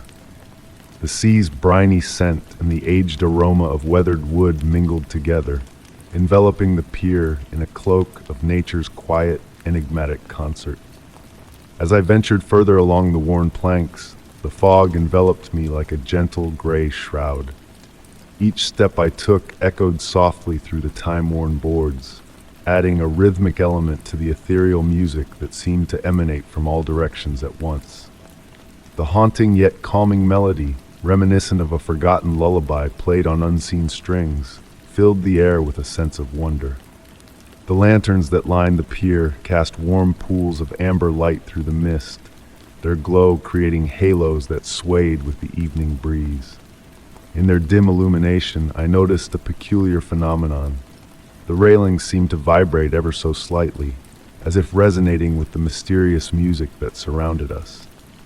When I placed my hand on the smooth, salt-weathered wood, I could sense a subtle tremor, like the lingering echo of a struck tuning fork. Here, time seemed to flow differently, and the outside world felt distant, blurred by the encompassing fog. As I delved deeper into the mist, the symphony grew more intricate, transforming from a simple melody into a layered composition. The whisper of wind through invisible gaps in the planks, the rhythmic beat of water against the pilings, and a distant harmony that resembled voices singing in unison, intertwined to create a captivating auditory tapestry. At the end of the pier stood an ancient gazebo, its Victorian architecture barely visible through the swirling fog. Like a ghostly apparition emerging from the mist, its weathered dome loomed before me. As I drew closer, the enigmatic music swelled to a gentle crescendo. The gazebo's ornate railings seemed to function as the pipes of an organ, each hollow post contributing its own note to the ethereal symphony. Inside the gazebo, intricate patterns carved into the wooden ceiling danced in the shifting lantern light, spirals and waves that appeared to move with a life of their own. A small brass plaque, weathered and green with age, caught my eye. Though most of its text had faded with time and salt air, I could discern a few words, in memory of the symphony, and a date from a bygone century. The gentle music continued to play as I settled onto an old wooden bench within the gazebo. The fog swirled around me in harmony with the melody, forming ephemeral shapes that seemed to waltz in the shifting light. I found myself swaying slightly, drawn into the peaceful rhythm of this inexplicable performance. As night descended, I noticed an unusual warmth in the air, contrary to the usual chill by the water's edge. The lantern light pulsed gently, syncing with the tempo of the mysterious song. Each pulse revealed different aspects of the intricate carvings above, creating a mesmerizing play of light and shadow. In this twilight realm between reality and reverie, I came to realize that the pier itself was an instrument, a grand, weathered musical contraption played by the hands of nature. Every board, railing, and post had been meticulously placed, not just for utility, but for the harmonies they would produce when touched by the elements. The faded inscription on the plaque took on a new significance. Perhaps this pier had been constructed not merely as a docking place for ships, but as a homage to something or someone long forgotten. Each evening, under the right conditions, it performed its symphony for those who cared to listen, a tribute in music rather than stone. As I prepared to depart, the melody accompanied me, growing fainter with each step, but never truly fading away. The fog parted slightly, revealing a gentle path leading back to shore. Even upon solid ground, I could still feel the echo of that strange music resonating in my very being, like a half-remembered dream. To this day, on misty evenings, I find myself drawn back to that pier, though the symphony never plays in quite the same manner twice. The music remains, ever-changing with the weather, the tides, and perhaps even the souls who pause to listen. It stands as a mystery best left unsolved, a gentle reminder that some of life's most beautiful experiences defy full explanation. The encounter left me pondering a lingering question. Was I merely witnessing a natural phenomenon, an acoustic marvel born of wind and architecture? Or had I chanced upon something extraordinary, a piece of history preserved not in photographs or writings, but in the eternal notes of a boundless symphony orchestrated by the sea itself? Story 11. In the quiet solitude of a forgotten attic, amidst the treasures of bygone eras, a hidden canvas whispered of secrets long kept. As I unearthed the aged boxes, my fingers brushed against the rough edges of a painting concealed behind a worn trunk. The artwork, a portrait frozen in mid-transformation, exuded a mysterious allure, a play of light and shadow that beckoned me closer, stirring a sense of recognition deep within my soul. The musty scent of old paper and distant memories enveloped me as I gazed at the delicate brushstrokes, each telling a tale of its own. The figure on the canvas seemed to hold a message from a past not my own, waiting to be unraveled. Nestled in an ancient wooden chair, I watched as specks of dust danced in the soft glow filtering through the attic window, casting a dreamlike aura over the unfinished masterpiece. The portrait, suspended in time, flickered like a phantom in the dim light, its edges blurred, blending into the raw canvas like whispers fading into the night. The face, a mosaic of clarity and obscurity, drew me in with eyes that held a depth beyond the tangible, a depth that seemed to transcend the confines of the painting itself. As the day waned, The golden light of dusk bathed the attic in a warm embrace, casting elongated shadows that danced across the weathered floorboards. With the arrival of evening came a shift in the atmosphere, a subtle chill tinged with the promise of autumn creeping through the crack in the window frame. In the gathering twilight, I found myself confiding in the enigmatic portrait, weaving tales of yesteryears and dreams long forgotten. And as the darkness deepened, a peculiar phenomenon unfolded before my eyes. The brushstrokes, once static, now seemed to ripple and sway, offering glimpses of hidden emotions, joy, sorrow, fleeting like phantoms in the twilight. Lost in time's embrace, I traced the inscription on the back of the canvas, "Remember the light changes everything," penned in a faded script that hinted at a world beyond the tangible. A kinship formed between myself and the elusive artist, a bond woven through threads of imagination and shared whispers in the quiet attic space. Night after night, I sought solace in the presence of the portrait, bathed in the ethereal glow of moonlight that breathed life into its unfinished form. In those silent hours, the whispers of forgotten melodies filled the air, mingling with the rustle of memories long dormant.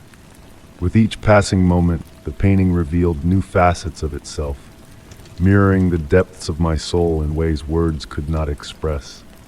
The eyes, windows to a soul both familiar and enigmatic, mirrored my innermost thoughts, shifting with the tides of my emotions.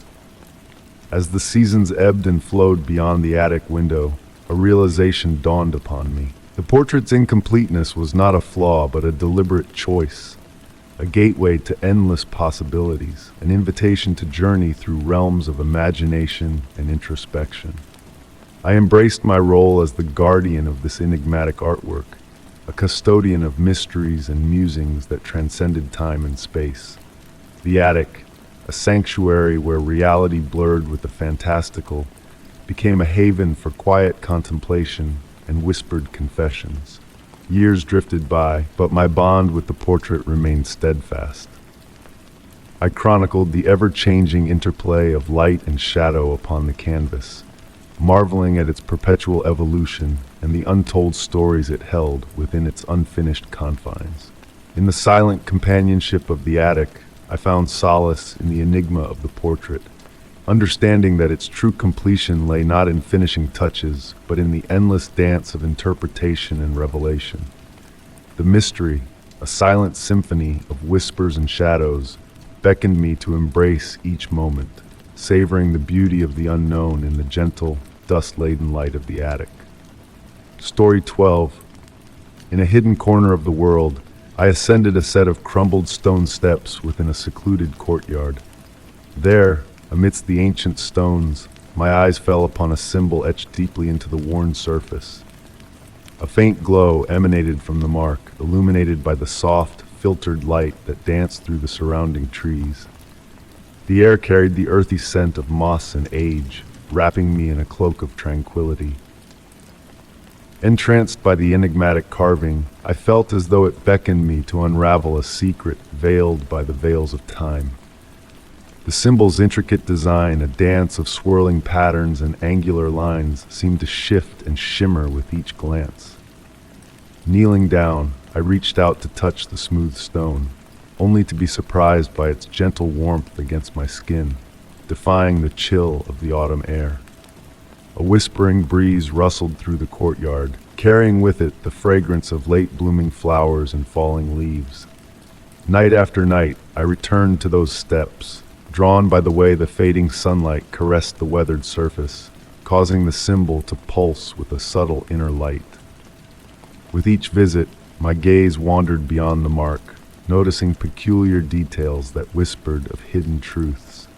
The ivy creeping along the walls steered clear of the symbol, leaving a perfect circle of bare stone untouched. On hushed evenings, a delicate hum seemed to rise from beneath the earth, a melody as ephemeral as mist. Armed with my sketchbook, I tried to capture the essence of the symbol's mystery on paper. As my hand traced its contours, I felt a strange guidance, as if some unseen hand guided my movements. The resulting sketch revealed intricate details I had overlooked before, cryptic markings encircling the central symbol, forming a script unknown to me. Oddly, upon my return, the markings had shifted, a subtle dance that mirrored the celestial rotations above. As autumn waned and winter's frost crept closer, I timed my visits to coincide with the setting sun. In the golden hour's embrace, a revelation unfolded. The symbol cast a shadow that stretched across the courtyard, pointing towards a hidden alcove, revealing a tapestry of interconnected marks, each holding its own enigma. With the arrival of winter, the symbol seemed to defy the icy grip, remaining untouched by frost, while a ghostly mist occasionally rose from its surface, hinting at secrets lost to time. In my dreams, the symbol transformed into gateways and paths leading to forgotten realms, leaving me with a sense of serenity despite the mystery. One evening, as twilight painted the sky in hues of amethyst, a silver-haired woman joined me on the steps. Without a word, she traced the symbol with a knowing finger, evoking a chorus of humming that resonated within me. In her presence, the air shimmered with a starlit brilliance before she vanished into the night, leaving behind a smooth stone etched with the symbol. Carrying the stone like a sacred relic, I returned to the steps daily, embracing the symbol's enigma as a testament to the unseen wonders that dwell beneath the surface of the familiar. Some mysteries are not meant to be unraveled but felt, a reminder that magic whispers in the stillness for those who listen. In the quiet interlude between day and night, I find solace in the memory of the old woman's presence, her melodic hum lingering in the evening air. Though the symbol's purpose eludes me, I have found peace in its silent wisdom, a reminder that not all secrets need solving to be cherished. Story 13. In a forgotten workshop steeped in the essence of ancient craftsmanship, there lay a fractured clock. Its exposed gears whispered secrets of time lost, while its face remained frozen in a silent dance. As I observed the erratic twirls of its wayward hands, the cool, musty air enveloped me, carrying the fragrance of oil and rust like a lingering memory. It seemed to pulse with a tale of stolen moments and memories suspended between each tick. On this autumn evening, the workshop beckoned to me, its weathered door slightly ajar, a silent invitation into its hidden depths. Moonbeams filtered through dusty windows, casting elongated shadows over workbenches worn smooth by years of meticulous touch. The wooden floorboards murmured beneath my weight, releasing the faint scent of aged pine and forgotten artistry with each step I took. Surrounding me, a multitude of timepieces adorned the shelves, grandfather clocks standing tall like guardians of time, their pendulums motionless, and pocket watches nestled in velvet-lined drawers, their golden casings dulled by the passage of time. Yet it was one specific piece that captivated me. A mantel clock with a detailed brass visage, its cracked crystal forming a delicate web-like pattern. Settling into the weathered craftsman's chair, I noticed a peculiar anomaly about the broken timepiece. Despite its disconnection from any power source, the second hand twitched sporadically, occasionally reversing for a fleeting moment before resuming its stillness. The movement was so subtle that, at first, I questioned my perception in the dim light of the workshop. The rhythm of my breath seemed to synchronize with these minute motions, drawing me closer to scrutinize the intricate mechanism within. The tarnished brass gears gleamed with an ethereal light, bearing unfamiliar symbols that piqued my curiosity, unlike any I had encountered in my years of antique timepiece collection. A gentle breeze drifted through the workshop, carrying the distant melody of wind chimes, slowly transforming into a delicate chiming akin to the soft tolling of clock bells. An electric charge filled the air, causing the fine hairs on my skin to stand on end. Tentatively, I reached out to touch the clock's surface, and to my surprise, the metal exuded warmth under my fingertips. A peculiar awareness washed over me, introducing memories not my own. I glimpsed the workshop in its prime, sunlight streaming through pristine windows, the synchronized ticking of numerous clocks marking time harmoniously, and an old craftsman meticulously assembling the same timepiece before me. His practiced hands moved with precision, crafting something beyond a mere clock. The symbols on the gears began to shift and blur, rearranging into patterns that tugged at the fringes of my comprehension. Each configuration hinted at untold possibilities, moments that could have been, time meandering like an ocean with myriad currents and eddies, defying a linear path. The workshop's solidity wavered, reality swaying gently to the broken clock's rhythm. Shadows elongated and contracted in impossible ways, and faint figures flitted at the edge of my vision, translucent silhouettes navigating the space, existing in different epochs, overlapping with my own. My fingers remained attached to the clock's face, a tranquil fascination replacing any fear. The warmth spread through me, granting an understanding that transcended language. This was no ordinary timepiece. It was a portal to the essence of time itself, crafted by a being privy to enigmatic truths beyond human grasp. As evening enveloped the workshop, a soft ticking resonated from the clock, though its mechanisms lay dormant. The sound echoed from all directions, akin to the heartbeat of the workshop. With each tick, the spectral figures gained substance, their movements sharpening. Among them, I recognized the old craftsman, our gazes meeting fleetingly across the expanse of time. The air grew redolent with metal and ozone, the workshop's temperature fluctuating between warmth and chill and gentle undulations. The ticking faded into a distant murmur, and I realized my perception of time had begun to drift. Moments expanded and contracted like elastic, the boundaries between past, present, and future blurring like morning mist. When I eventually withdrew my hand, the workshop returned to its desolate guise. Yet a fundamental shift had transpired. The fractured clock rested innocuously, its hands motionless, yet brimming with latent potential, a brass and time heart awaiting the next seeker to unravel its mysteries. I frequent the workshop now, though its location remains a mystery, a place lost in the folds of time. Sometimes I perch in the aged craftsman's chair, witnessing the interplay of light and shadow upon the broken timepiece.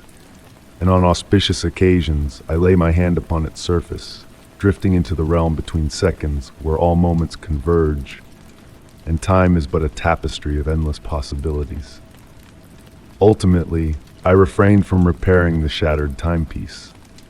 Some entities, I've learned, exude a magnificence in their brokenness, imperfections serving as conduits for magic to seep into our world.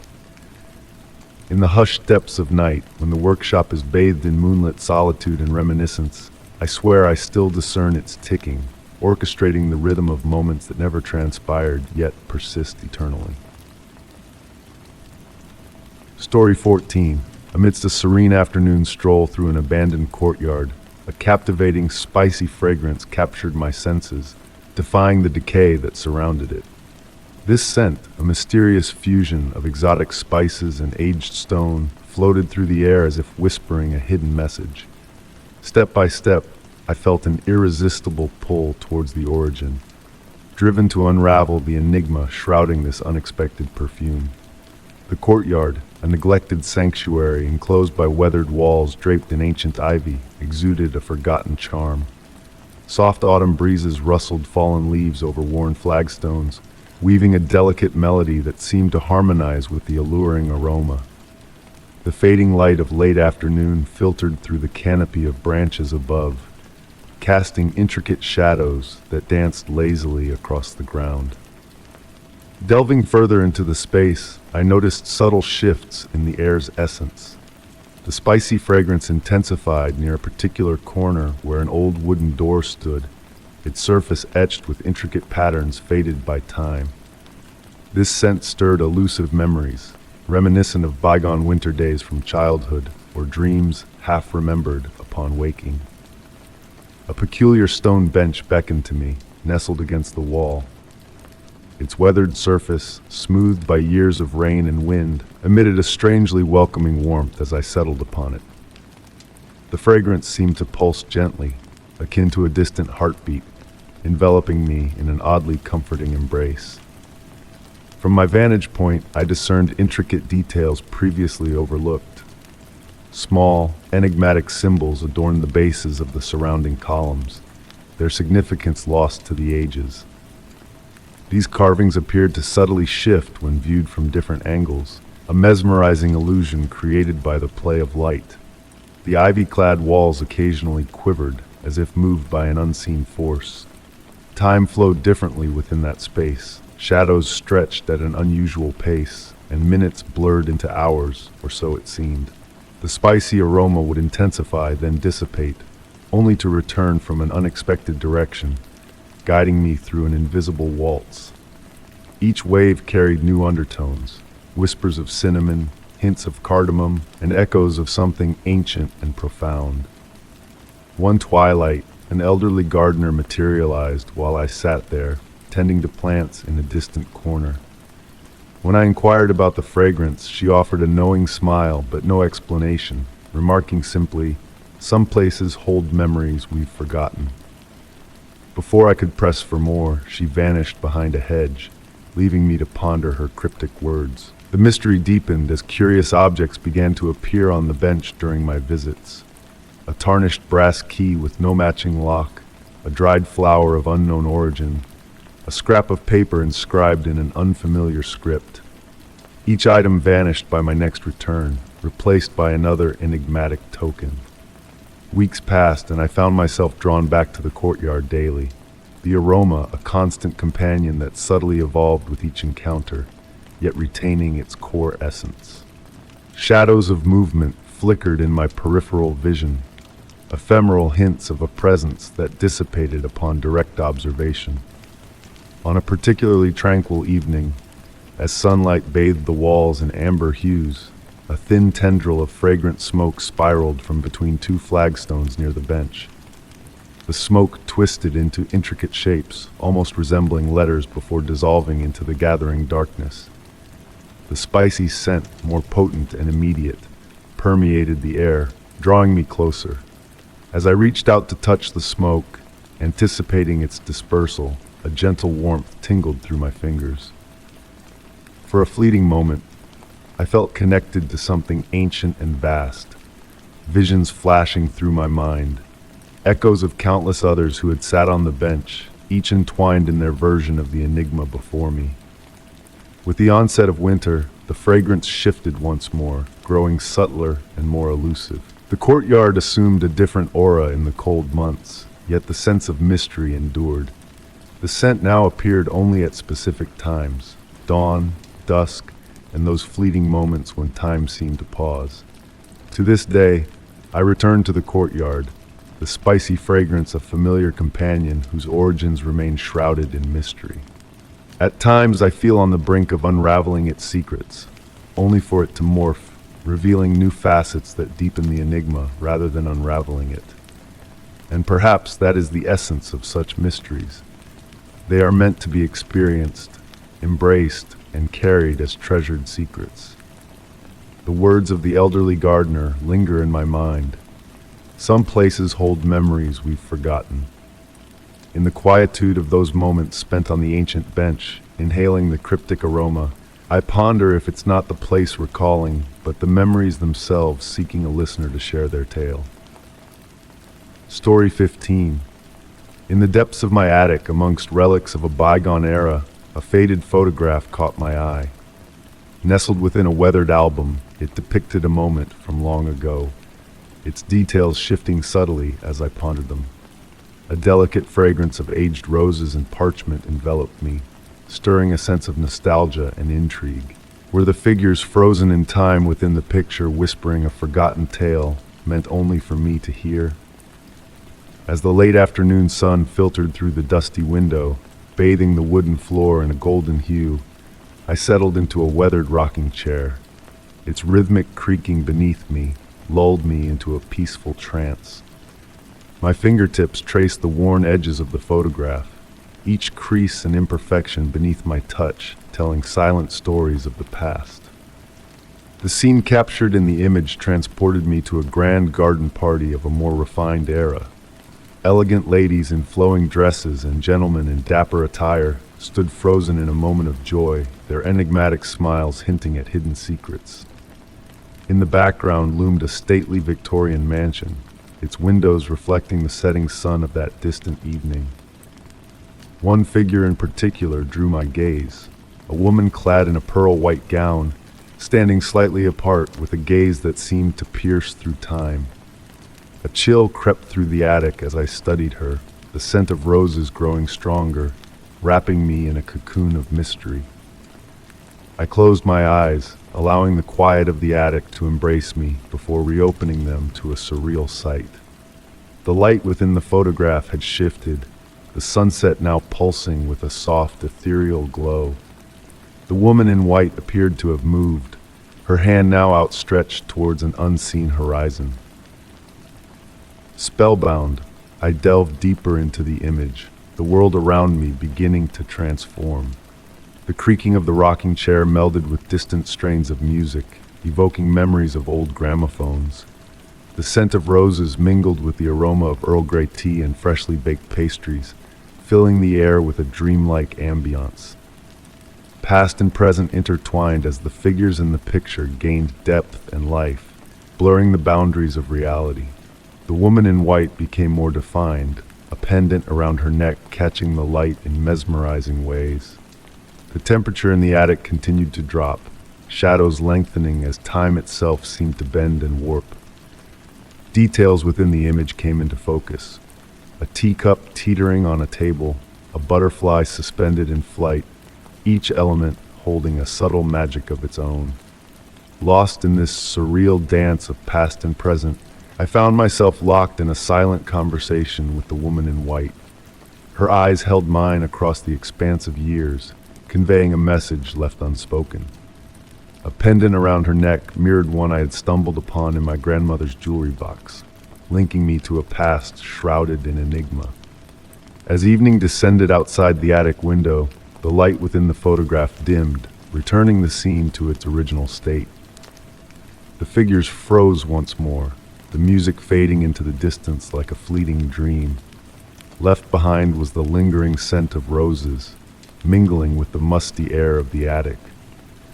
Gently placing the photograph back into its album, I descended the attic stairs, the weight of my grandmother's pendant a comforting presence against my chest.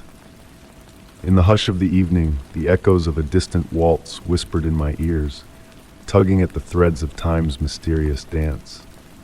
Some questions, I realized, are best left unanswered, existing as delicate mysteries suspended between reality and imagination. The woman in white had shared her secret with me, a silent pact between past and present. And so I left the attic that night, the photograph's secrets nestled in my heart, waiting to be revisited when the time was right. Story 16.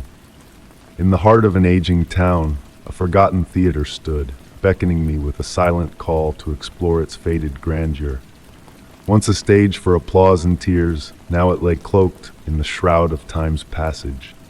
The ornate balconies and velvet seats whispered tales of bygone performances, of actors long gone but not forgotten. As I stepped onto the weathered boards of the stage, a delicate voice, soft and haunting, drifted through the musty air. Its words carried a weight of sorrow and yearning, echoing off walls steeped in memories of forgotten dreams. The theater breathed a sigh of whispers, a symphony of rustling papers and unseen murmurs carried by the autumn breeze that slipped through unseen cracks. Each footfall on the ancient stage released a sigh, a whisper of stories untold. The air held a thickness, like wading through layers of time suspended in the present. Above, the grand chandelier hung in silent vigil, its crystals dust-kissed, but still catching faint glimmers of light that painted delicate patterns on the walls. Curiosity led me to the wing of the stage, where draped prop sheets stirred like gentle waves in the dimness. The elusive voice seemed to beckon from this direction, a mere whisper now. Amid the forgotten relics, a mirror in an old dressing room caught my eye. Clouded with age, its surface held a glimmer of something otherworldly, an energy that hummed in the cool air. In its reflection, shadows moved, not mine but echoes of performers past, rehearsing their roles in a silent dance. The voice, clearer now, a melody of a woman reciting lines of love and loss, soothing yet tinged with melancholy. Time lost its hold as minutes stretched into hours, unearthing playbills that crumbled at my touch and costumes that still bore a hint of perfume.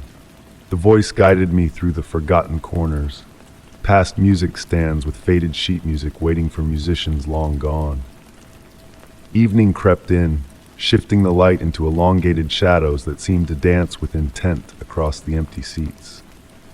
The voice, a gentle murmur, drew me to a velvet chair, where dust motes twirled in the waning light. The theater pulsed with life, its walls expanding and contracting with the weight of stories whispered through time. In the hush, I realized the voice spoke not to me, but to the very essence of the theater itself. A chorus of memories woven into a tapestry of nostalgia that enveloped me in its embrace. Night descended, and the voice took on a new depth, resonating through the space with a warmth that vibrated the air. Its words, clear yet elusive, painted a picture just out of reach, like a fading dream upon waking. The chandelier caught the moon's glow, casting rainbows that danced across the ceiling in a silent ballet. Drifting between wakefulness and slumber, the audience of shadows materialized in the moonlit theater, their presence felt in the ethereal glow. As night deepened, a profound peace settled over the space, the voice ebbing like a tide, leaving behind a sense of gratitude for bearing witness to its tales. The theater settled, a tired friend finding rest, creaking and sighing in the quiet embrace of night. As I made my way to depart, the voice lingered as a gentle echo, a memory etched in the walls. The theater, though abandoned, felt alive, a keeper of stories waiting for a willing ear to hear. Months passed, yet the theater's call remained, drawing me back in the twilight hours. The voice, a whisper of memory, a reminder that behind every curtain and layer of dust, stories lay in wait for those who paused to listen. The sanctuary of the theater blurred the line between past and present, where memories danced in the moonlight, forever held in the gentle echoes of that mysterious voice. Story 17. In a forgotten gallery of ancient family treasures, I stumbled upon a peculiar portrait that seemed out of place, a shadowy figure with eyes concealing a tale of sorrow. Hidden behind the frame, a fragile letter awaited my discovery. The air was thick with the scent of aged parchment and a lingering hint of lavender, beckoning me to unravel the secrets veiled within its delicate script. The gallery itself stood frozen in time, sunlight filtering through tall windows, casting a soft glow upon swirling dust particles that danced in a mesmerizing rhythm against weathered wooden walls. Each creak of the floorboards beneath my feet whispered of bygone footsteps echoing through the corridors of history. With a trembling hand, I retrieved the letter, its faded pages whispering a tale of long-forgotten whispers. The portrait, a woman of bygone days, gazed at me with a gaze that seemed to penetrate my very soul. A mix of melancholy and resolve etched upon her features, sparking my curiosity about her untold story. The script on the letter flowed elegantly, its sepia ink telling a story of a journey across distant seas and a legacy shrouded in mystery. "My dearest Elizabeth," the words began, recounting dreams of an ancient music box, a hidden key, and the ancestral manor by the misty shore. The letter spoke of a map concealed within the portrait, a map leading to truths buried deep within the family's lineage. The writer, Margaret, urged caution, yet beckoned towards a path of wisdom passed down through generations of women, hidden in the whispers of nature and the dance of shadows. As I absorbed Margaret's words, a sense of tranquility enveloped me, the gallery now a sanctuary of untold narratives and unfinished quests. In the dimming light, the portrait seemed to come alive, revealing hidden details. A pendant that could hold a key, a glimpse of a music box in the background, a hand guarding a secret close to the heart. The silence whispered softly, urging contemplation of the enigma before me. Should I follow Margaret's trail, seek out the map, and embark on the journey that had called to her from across the ocean? The decision loomed, yet I knew that some mysteries unraveled only when the stars aligned. Gently returning the letter to its sanctuary, I made a copy of its contents, preserving the essence of Margaret's plea in my notebook. As I prepared to depart, a faint melody, like a half-remembered lullaby, drifted through the air, a surreal echo that might have been born of my imagination or the depths of the gallery's shadows. The portrait's gaze lingered on me, not with unease, but with a silent invitation, a tale waiting to be unfurled, a mystery waiting to be embraced. I left the gallery bathed in the quiet calm of twilight, the unanswered questions floating in my mind like leaves on a tranquil pond, knowing that some answers reveal themselves only in the realm of dreams. The journey awaited, but for now, I let the mystery linger, like a whisper in the wind, promising revelations in the embrace of slumber. Story 18. In the cozy embrace of my cherished coffee haven on a rainy morning, a neatly folded note awaited me on the table.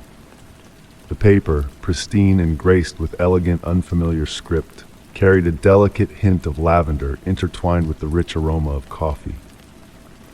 As I delved into its enigmatic message, a subtle shiver traversed my spine. This was no mere coincidence, but a deliberate invitation to uncover a hidden enigma within the ordinary.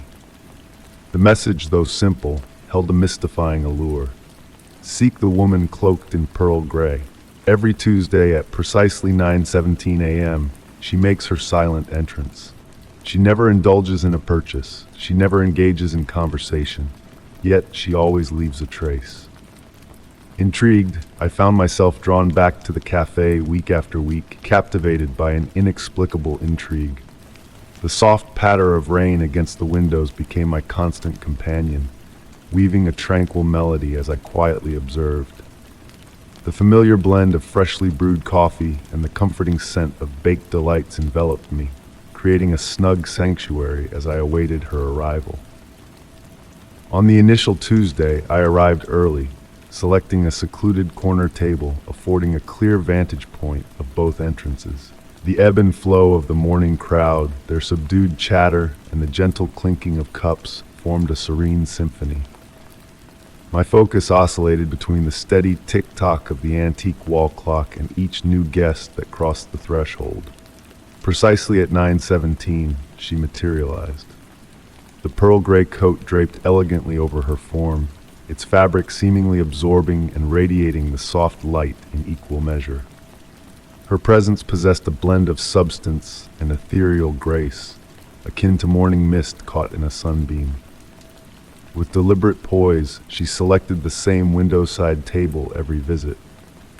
Though her face remained partially veiled beneath a broad-brimmed hat, her hands, graceful, weathered, adorned with a solitary silver ring on her right index finger, were visible. Week after week, I witnessed her ritual unfold with meticulous regularity. For 7 exact minutes, she sat, her posture impeccable, hands clasped in her lap. True to the note's description, she refrained from ordering, from acknowledging anyone.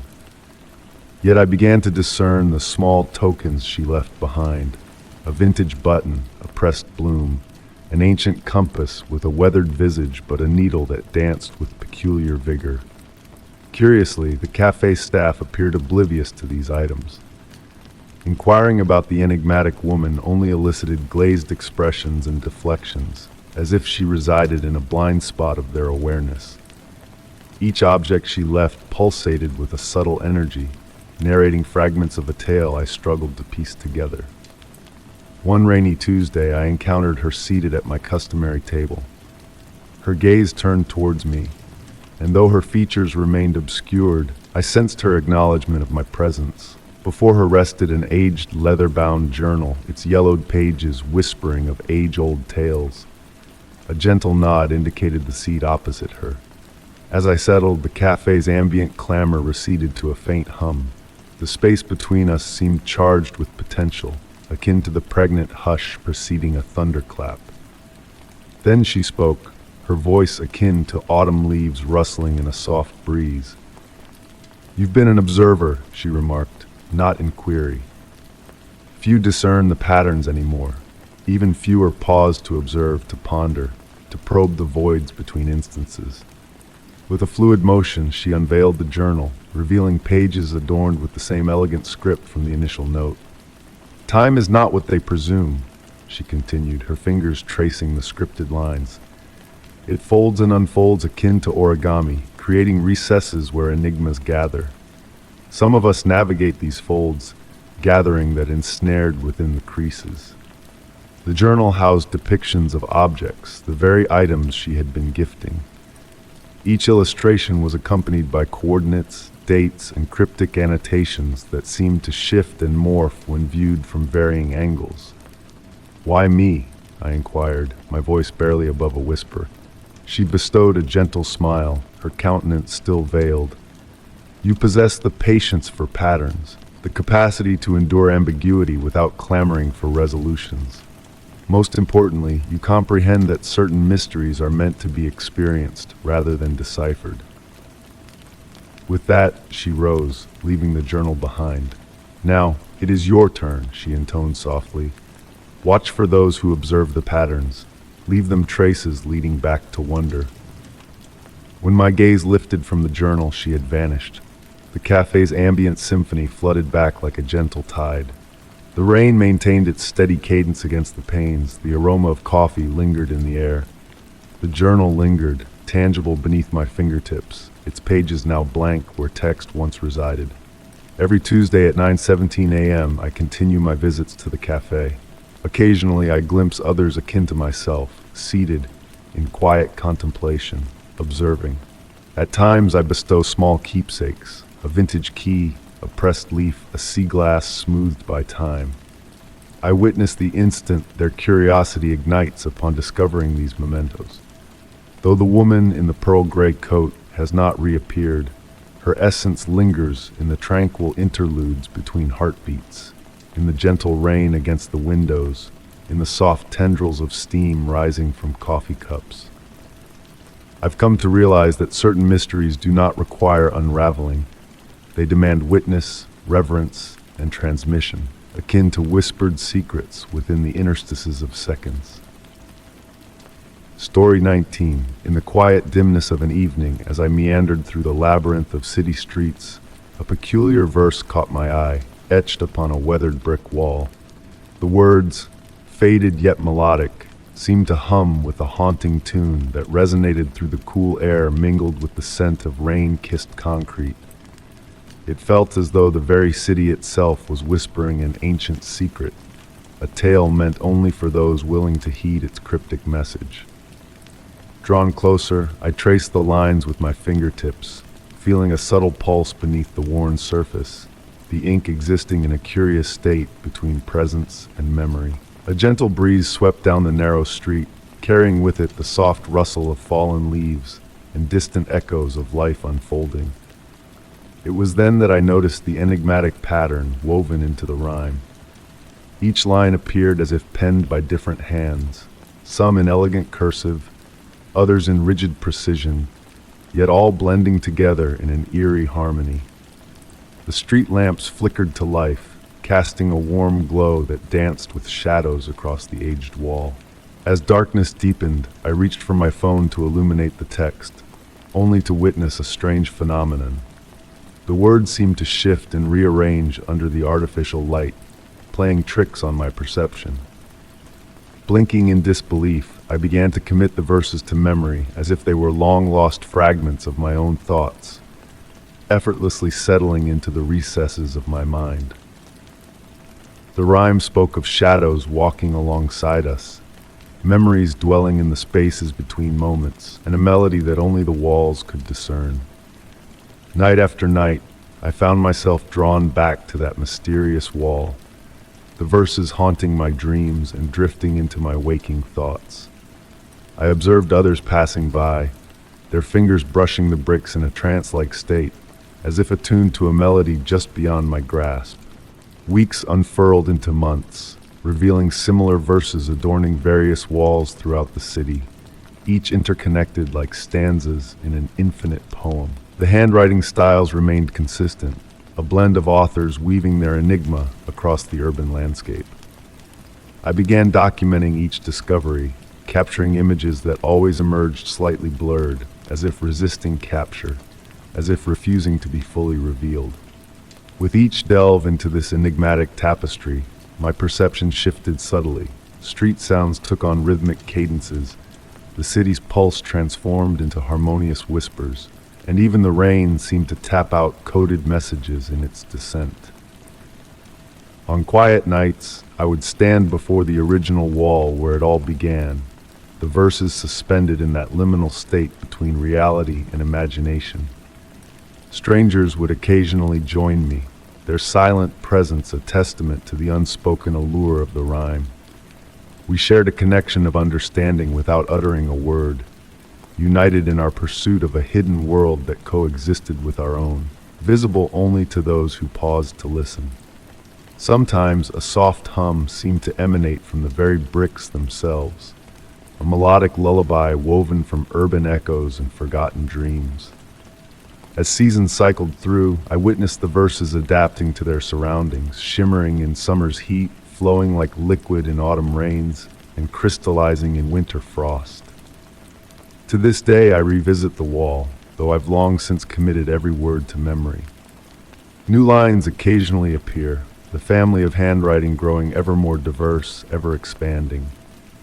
The mystery endures, captivating each reader in a unique manner, some departing with serene smiles, others bearing a pensive gaze that lingered for days. Many return, drawn back by an unspoken knowing that within those ancient words lie endless layers of undiscovered truths. The enigma of the rhyme remains unsolved, and perhaps therein lies its magic. In a world where so much is unveiled by technology and science, there is solace in the knowledge that some mysteries persist in the shadows between streetlights, in the murmurs of brick and mortar, in the steadfast persistence of words that defy complete comprehension. As night descends and the city slips into its nocturnal cadence, I ponder the unknown authors whose handwriting intertwines on the wall. Do they still wander the streets, adding to their eternal poem? Do they, like me, seek solace in the enigmatic verses, listening for that elusive melody? Perhaps we have crossed paths in the urban expanse, linked by invisible strands of shared understanding, all part of a narrative that continues to inscribe itself in the margins of our daily existence. Story 20. In the dead of night, cruising down a deserted highway, my eyes caught sight of an ancient radio tower outlined against the moon's glow. As I drove by, the car's radio crackled with static, interrupted by a faint rhythmic signal that seemed to pulse with a clandestine message. The crisp night air carried a hint of metal and distant storms, enveloping me in a sense that the tower was transmitting a hidden missive from a bygone era. Intrigued, I found myself pulling over, lured by an unexplainable curiosity. The quiet hum of my car's engine faded away as I switched off the ignition, leaving only the gentle rustle of wind through the tall grass and the persistent rhythmic static from the radio. The signal now sounded more distinct, a series of long and short bursts reminiscent of Morse code, yet somehow different.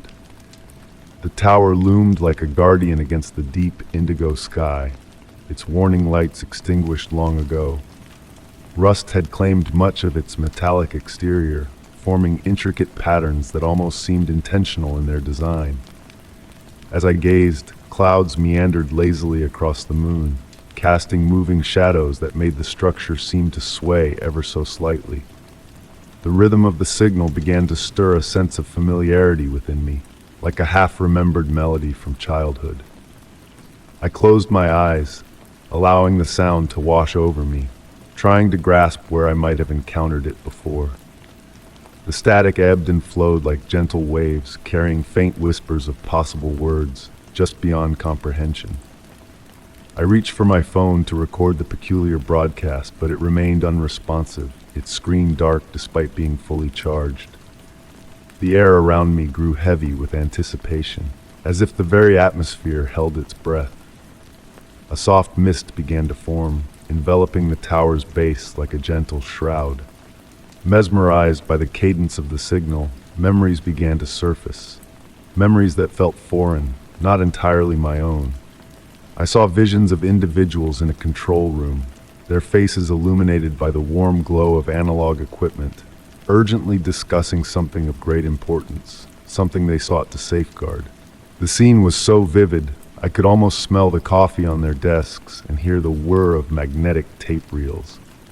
The mist thickened, creating an ethereal veil through which the tower now appeared as a spectral silhouette. The signal's pattern subtly shifted, and snatches of its message started to make sense to me. Numbers, dates, scientific data, and coordinates floated through my mind, revealing that these individuals had encrypted their discoveries into this ceaseless transmission, hoping for eventual understanding. Time seemed to lose its grip as I sat there, enveloped in the cocoon of sound and mist.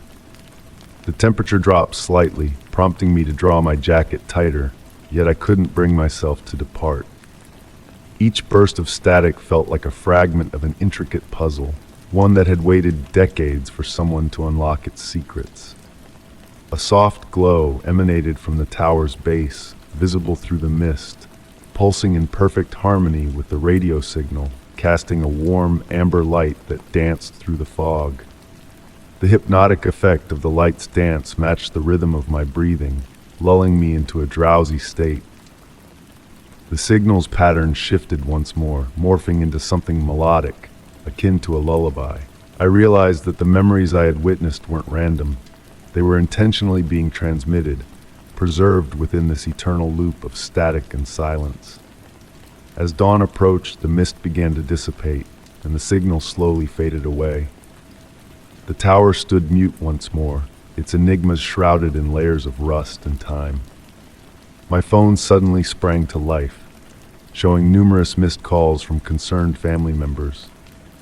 The sun's first light painted the sky in soft hues, making the night's occurrences feel like a dream. I restarted my car and merged back onto the empty highway, but something had shifted within me. The signal's rhythm lingered, humming just beneath the surface of my thoughts. I knew I would return to this place, to unravel more of its mysteries. Certain frequencies once tuned into never truly depart. They become part of our inner broadcast, a clandestine wavelength linking us to something greater than ourselves. Even now, on tranquil nights when the breeze whispers just right, I occasionally catch fragments of that signal amidst the static between radio stations. It serves as a reminder that mysteries still exist in this world, camouflaged in plain sight, awaiting someone to pause and listen.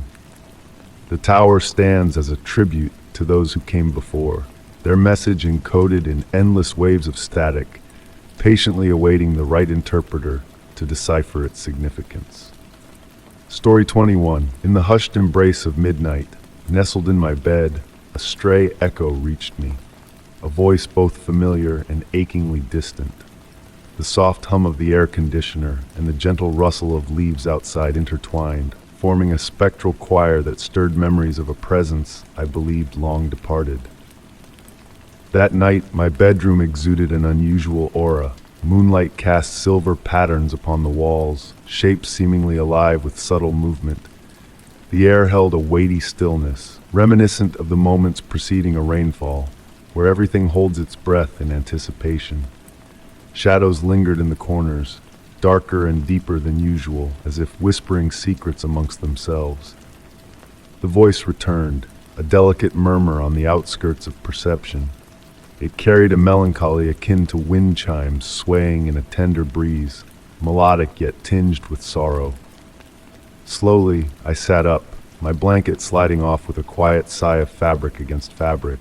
The cool solidity of the wooden floor beneath my feet anchored me in reality, as my thoughts drifted into the enigmatic realm. Moving through my abode at night usually felt like a familiar dance of muscle memory and cautious steps, but that night, each room exuded an unfamiliar essence. The hallway stretched before me, its walls seeming to absorb light rather than reflect it back. Family photographs observed my passage with distant gazes trapped behind glass, their once familiar faces now distant. The voice beckoned me towards my study, where rows of books adorned the walls, their colorful spines blending into a tapestry muted by shadows. My faithful reading chair sat empty, yet an air of anticipation lingered around it, as though recently vacated. The leather still retained a hint of warmth, and beside it, my grandmother's antique table lamp cast a soft amber glow, pulsating ever so subtly in tandem with each phantom whisper. Something peculiar caught my eye amidst my collection of vinyl records. One album stood slightly apart, its sleeve bearing the marks of frequent handling. I couldn't recall the last time I had touched it, yet there it sat, a patient messenger awaiting attention. The dust cover of the record player was raised, though I distinctly remembered closing it the night before. Almost of its own volition, my hands lifted the record from its sleeve. The vinyl gleamed under the lamplight, forming concentric circles of reflection that spiraled towards the center, an enchanting invitation. Placing it on the turntable, the needle effortlessly found its groove, and music enveloped the room, but not the expected symphony. Instead, the sound of rain falling on a tin roof merged with distant piano notes, emerging from the depths of memory itself. The voice intertwined with these sounds, clearer now, uttering words that felt like fragments of a conversation from a dream. It spoke of summer evenings on a porch swing, of promises whispered beneath starlit skies, and of time slipping away like sand through gentle fingers. My grandmother's antique clock ticked steadily in the corner, its brass pendulum marking time, each swing stretching into eternity.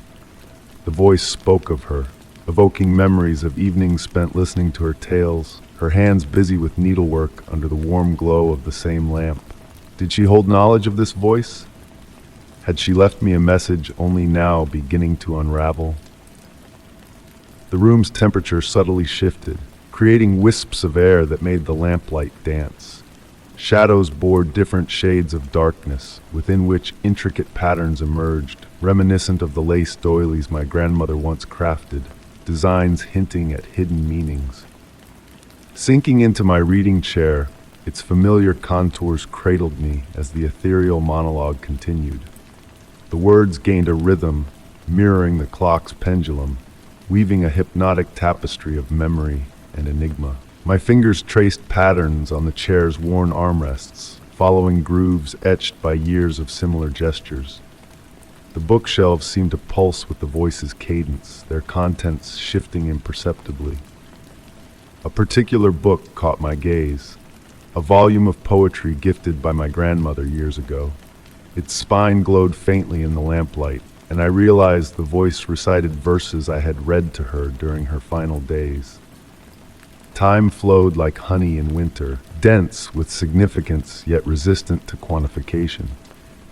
With each passing moment, the voice grew clearer, though its words remained just beyond complete understanding. It spoke of transcendent connections, of love echoing through generations, of memories dwelling in the spaces between heartbeats.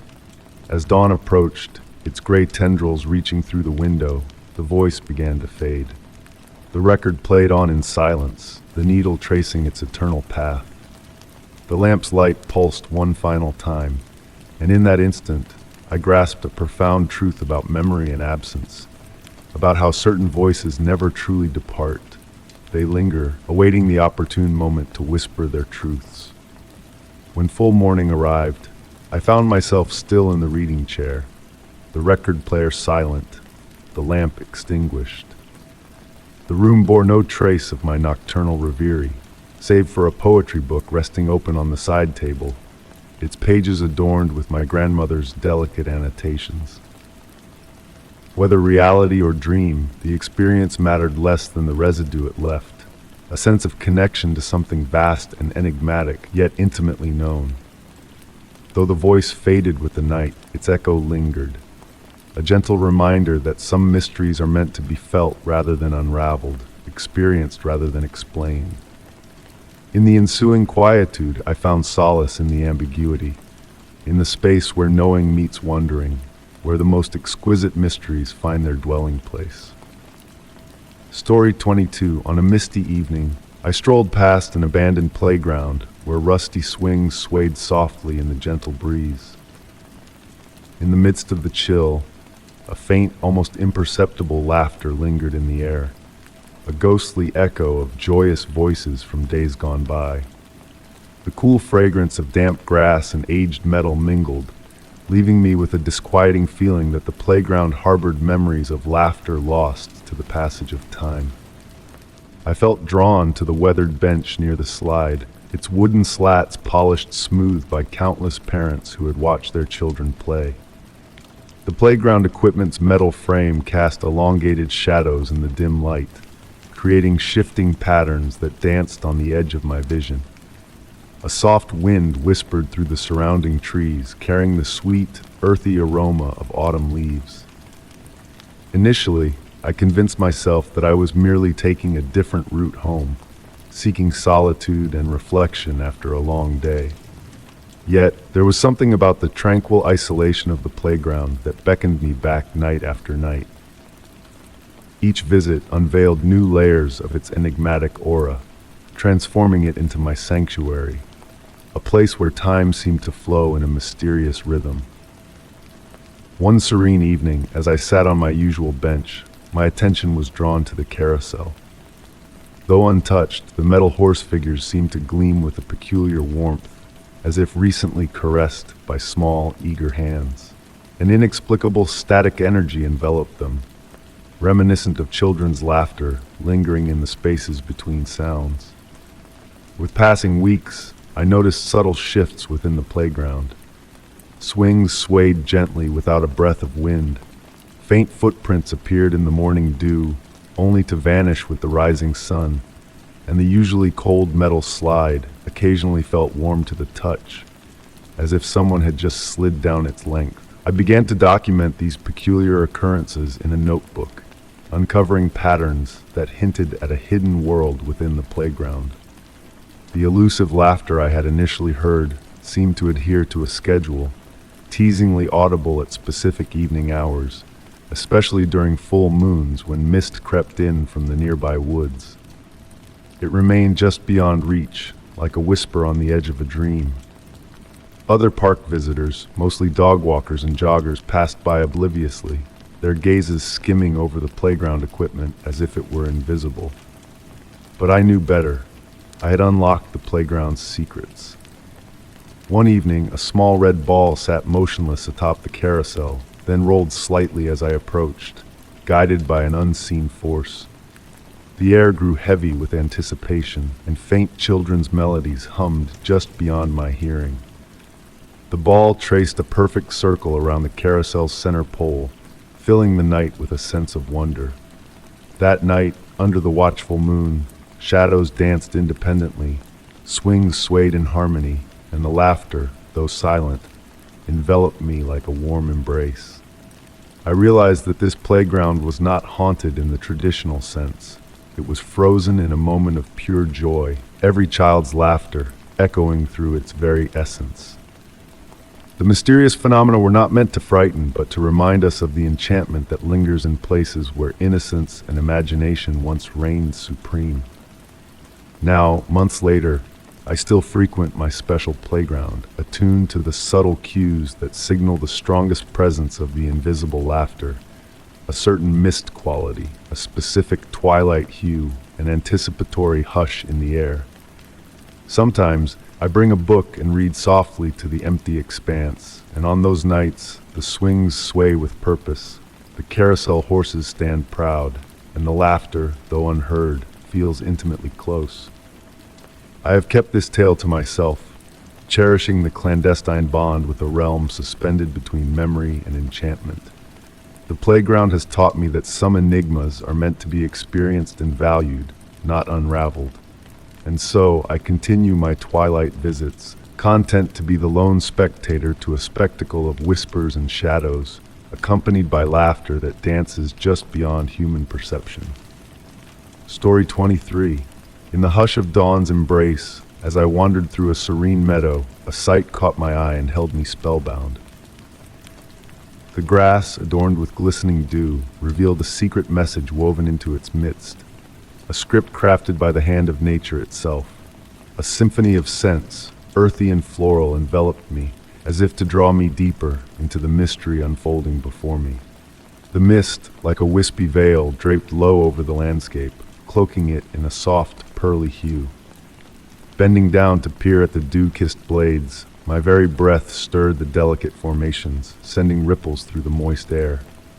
The letters, so intricate and ethereal, danced just beyond my grasp, teasing my senses with their elusive beauty. Each stroke and curve resembled a work of art, a liquid calligraphy etched in crystal clarity. A pull, inexplicable yet undeniable, tugged at my soul, beckoning me back to the meadow day after day. With each sunrise, new messages emerged, their essence tantalizingly close, yet always just beyond reach. The dew script, a transient masterpiece, shifted and transformed under the gentle caress of the sun's rays, dissolving into the verdant tapestry below. At times, foreign words in unknown tongues adorned the grass, their forms both strange and familiar. The whispering breeze and the melodious chorus of awakening birds became my constant companions, weaving a tranquil backdrop to the enigmatic display unfolding before me.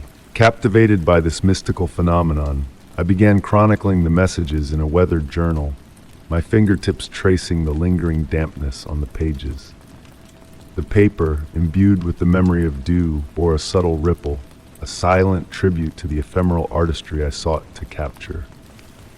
One mist-laden morning, a shift in the script caught my eye, a spiraling mandala of words and symbols unfurling from a central point, pulsing with a quiet, electrifying energy. The very air seemed charged with significance, the world around me hushed in anticipation.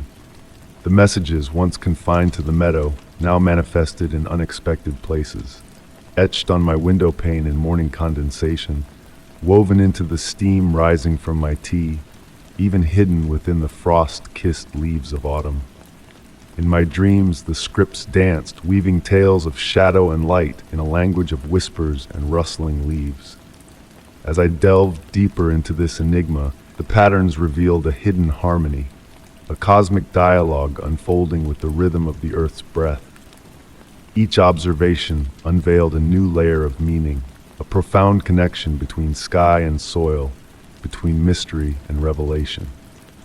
With the onset of winter, the messages grew scarce, appearing only on pristine mornings when the world lay silent and crystalline. The frost, a master calligrapher in its own right, inscribed delicate missives on the frozen canvas, each message a glittering gem in the pale sunlight. Years have passed, yet the meadow still beckons, though the messages now visit me sparingly. In the quietude of that sacred space, I ponder the nature of those cryptic communiques, wondering if their purpose was to lead me to this sanctuary of contemplation, this temple of morning's quiet enchantment. The dew still adorns the grass with its perfect jewels, a reminder of the mysteries that once graced my days. And as I leaf through my weathered journal, I witness the patterns shift and transform, mirroring the ever-changing dance of light and shadow in the world beyond. Perhaps in the end, understanding was never the goal.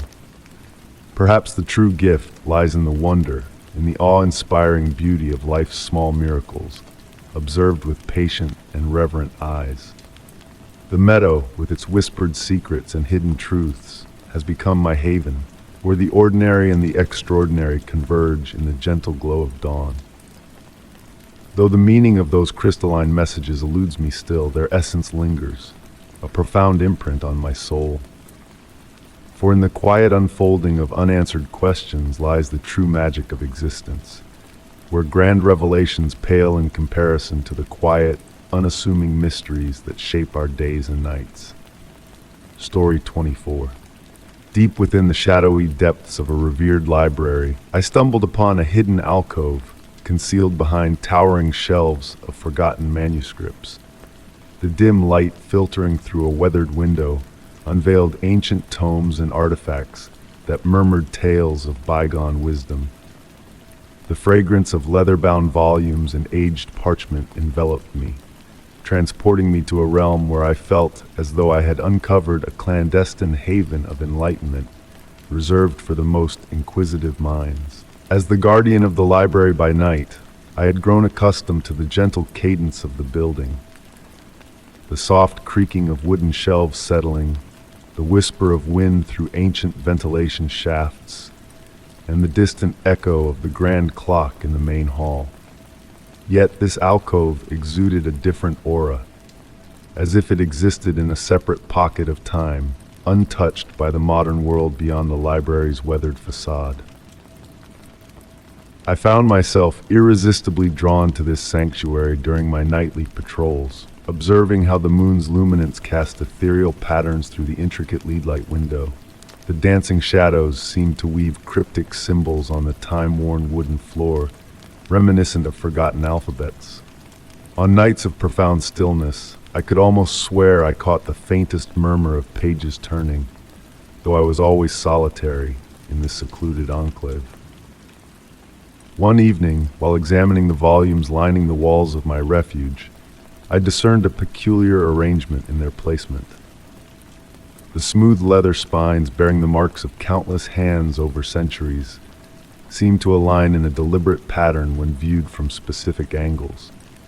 The varying heights, subtle hues, and meticulous positioning hinted at a purpose beyond happenstance. I dedicated more time to scrutinizing these books, meticulously recording their orientations and the interplay of moonlight upon them throughout the night.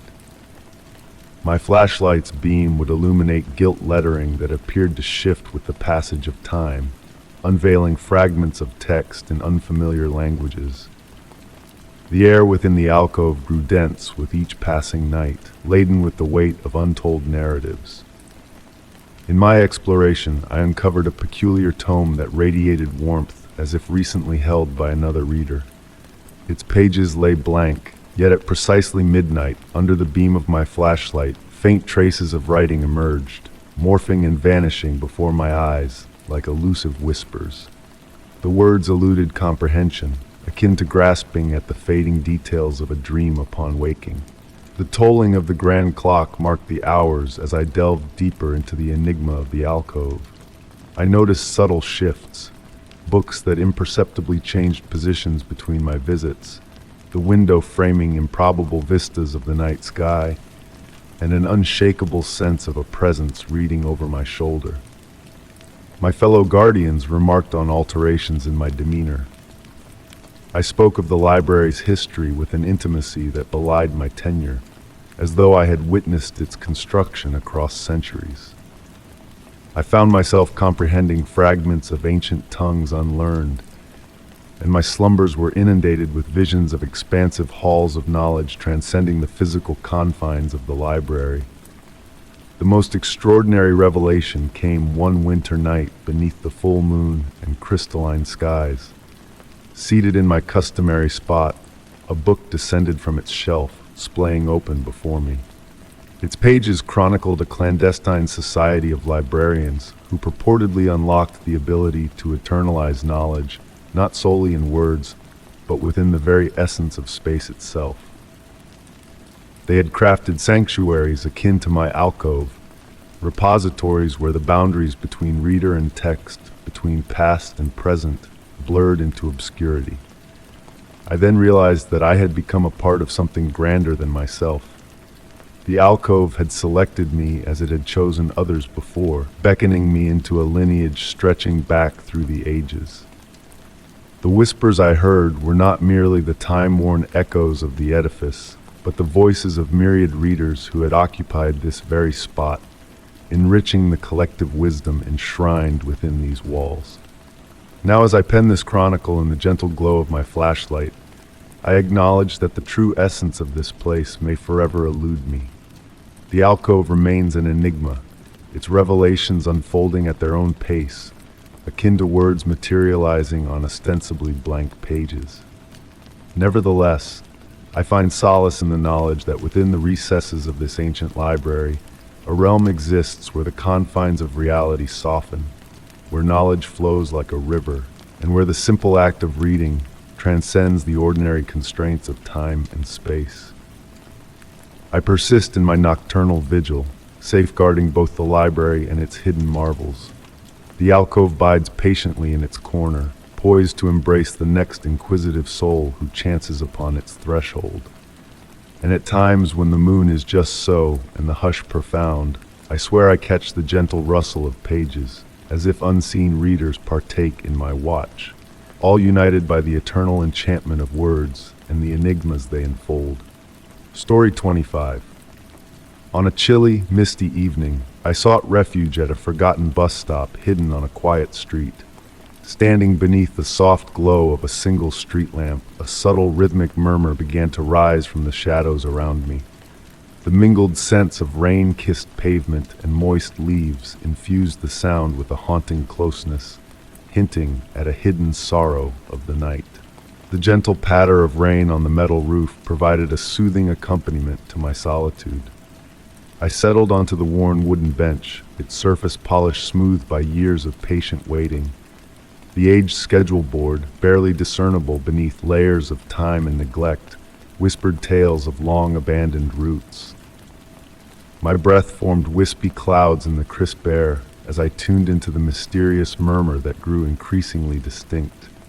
Initially, I thought it might be the wind playing through the rusty shelter frame or the distant rumble of passing cars. Yet there was a deliberate quality to its rhythm, akin to a conversation just beyond clear comprehension. The sound carried fragments of words, incomplete phrases that danced at the edge of understanding. The street lamp flickered briefly, casting fleeting shadows that seemed to move with purposeful intent. In that moment, I noticed a peculiar detail about the bench beneath me.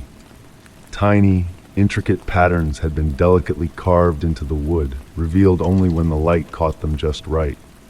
They appeared to be numbers, or perhaps dates, etched with meticulous precision by unknown hands.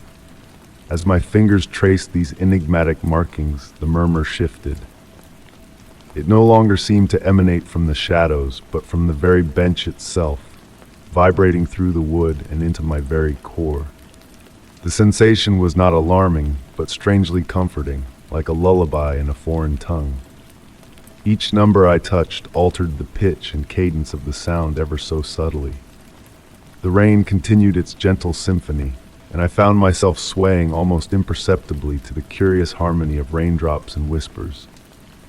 The air filled with an unexplained warmth despite the autumn chill, carrying a faint hint of summer blossoms and sunlit wood.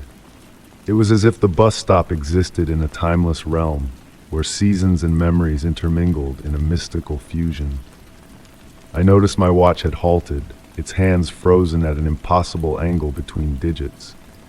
Rather than causing alarm, this realization felt like a natural part of the enigmatic encounter. The divide between reality and reverie began to blur, soft as the flutter of moth wings against my thoughts. The murmur evolved into a more structured yet indecipherable pattern, reminiscent of overlapping conversations in a crowded room, each voice seeming to belong to a single speaker across different moments in time. Closing my eyes, I let the whispers wash over me like gentle waves. In this state of serene awareness, images began to materialize in my mind, fleeting glimpses of past passengers wading through the ages, each leaving an unseen mark on this humble shelter. Their stories seemed to seep from the very walls, carried by the enigmatic murmur that had drawn me into its embrace. An elderly woman with gentle eyes clasping a letter to her chest. A young man in a vintage uniform glancing nervously at his watch. A child in a yellow raincoat tracing patterns in the glass fog. Each apparition felt as tangible as my own presence, yet as ethereal as morning mist. The glow of the street lamp took on a liquid quality, pooling around my feet in surreal ways. The numbers etched into the bench emitted a faint luminescence, casting intricate patterns that danced across my skin. Time seemed to flow differently in this place, like honey cascading from a spoon, sweet and unhurried. When I finally opened my eyes, I realized the rain had ceased, though I could not recall when. The murmur had softened to a barely perceptible hum, akin to the lingering resonance of a dream. The air retained that peculiar warmth, and the carved numbers continued their gentle glow, yet a shift had occurred in the atmosphere. Rising from the bench, I felt changed in some indefinable way, as if I had been initiated into a secret shared by all who had waited there before me. The mysterious murmur had revealed no concrete message or clear meaning, yet I felt enriched by its presence, touched by something ancient and eternally new. As I prepared to depart, I caught sight of my reflection in the rain-streaked shelter glass. For an instant, it seemed to blend with the spectral images of past travelers, our features merging in the dim light. Reaching out to touch the cool surface, the murmur rose once more, fleetingly, like a parting caress. Walking away from the bus stop, I carried within me an unshakable sense of having encountered something profound yet indefinable. Though the murmur may have faded, its echo lingered, a gentle reminder that some mysteries are meant not to be unraveled but simply experienced and cherished in their exquisite uncertainty. Story 26. Amidst the forgotten relics of my abode, a hidden drawer in an ancient desk beckoned to me. With a touch of persistence, its secrets were unveiled, revealing a delicate note nestled within. The aged paper exuded a faint aroma of cedar and ink, its elegant script hinting at untold tales from the house's bygone days. As I unfolded the fragile parchment, the hushed rustle of its fibers filled the room, accompanied by the gentle dance of shadows cast by the waning daylight. An air of anticipation enveloped me, yet it bore a tranquil allure, akin to the calm before a summer rain. The note bore a date of yesteryears, penned in a script of elegance that whispered of a different epoch. "My dearest friend," it began, drawing me into a narrative woven with intrigue and mystery. Tales of enigmatic occurrences within these very walls unfolded before my eyes, phantom footsteps echoing in empty corridors, objects moving of their own accord, and the enigmatic phenomenon of fresh blooms appearing in a vase under the full moon's gaze. Immersed in the storyteller's words, I found myself sinking deeper into the embrace of my chair, enraptured by the secrets unfurling before me. The writer spoke of a concealed chamber hidden within the house, its walls bearing witness to a tapestry of concealed memories. Within this hidden sanctuary lay not riches of gold or gemstones, but a treasure trove of recollections frozen in time. As I delved further into the note, the steady rhythm of my grandfather clock provided a hypnotic backdrop, its pendulum swaying in a mesmerizing cadence. Accounts of an ancient journal discovered within the walls emerged, chronicling the lives of the house's past inhabitants with a depth that transcended mere words. Dreams shared across generations, conversations whispered through the ages. The journal held a key to unlocking the house's enigmatic past. In the gathering dusk, I kindled an old brass lamp, casting a warm glow that bathed the room in a golden sheen. Mentions of cryptic symbols etched into doorframes piqued my curiosity, hinting at a hidden path to the enigmatic chamber. The writer's attempts to decipher these symbols, their significance waxing and waning with the moon's phases, painted a picture of a house imbued with a living memory, a custodian of tales untold. With each turn of the note, revelations unfurled like petals of a midnight bloom. Dreams masquerading as memories, a spectral woman in a blue gown haunting the writer's slumber. The note bore witness to a realm where time and memory intertwined in ethereal dance. A foreboding prophecy lingered in its closing words, hinting at a threshold to be crossed when the midnight hour struck 13 times, and moonlight bathed the seventh step in its luminescent embrace. As I folded the note with care, a hidden sketch caught my eye, a familiar geometric pattern etched in obscurity. The room had shifted, its ambience transformed into a sanctuary of whispered chronicles, every creak and shadow imbued with newfound significance. Placing the note back in its resting place, I sensed that this revelation marked but the prologue to a grander enigma, a riddle destined to unfold like the unfurling petals of a rose at dawn. In the deepening twilight, a sense of anticipation lingered, a whisper of secrets yet unveiled. The rhythmic cadence of the grandfather clock persisted, accompanied by the distant toll of a church bell. Absently counting the chimes, my thoughts lingered on the enigma of the note, veiled in the quiet shroud of night. And as the final echo faded into silence, a soft rustle, like the delicate sweep of a blue gown, brushed through the room, carrying with it the promise of dreams yet to be dreamt. Story 27. High above the bustling city, a hidden rooftop garden revealed itself to me, tucked away on a forgotten building. Soft, secret lanterns bathed vibrant plants and blooming flowers in an ethereal glow, casting a spell of gentle magic upon the urban chaos below. The mingled scents of fresh blossoms and city rain stirred a sense of wonder, as if the garden held a whispered secret known only to those willing to listen. One autumn evening, as the sky darkened to deep velvet and the air carried the crisp scent of falling leaves, I noticed a faint, pulsing light from my apartment window. It beckoned me with a tranquil rhythm, drawing me closer to its mysterious radiance. Night after night, I found myself captivated by the gentle luminescence dancing among the shadows of the rooftop garden. After weeks of silent observation, a hidden stairwell revealed itself to me, beckoning with a soft whisper. As I stepped onto the weathered wooden planks of the garden path, mist curled around my feet, and the world around me blurred the lines between reality and dreams. Flowers unknown to me swayed in an unseen breeze, emitting a subtle glow that painted the air in pastel hues.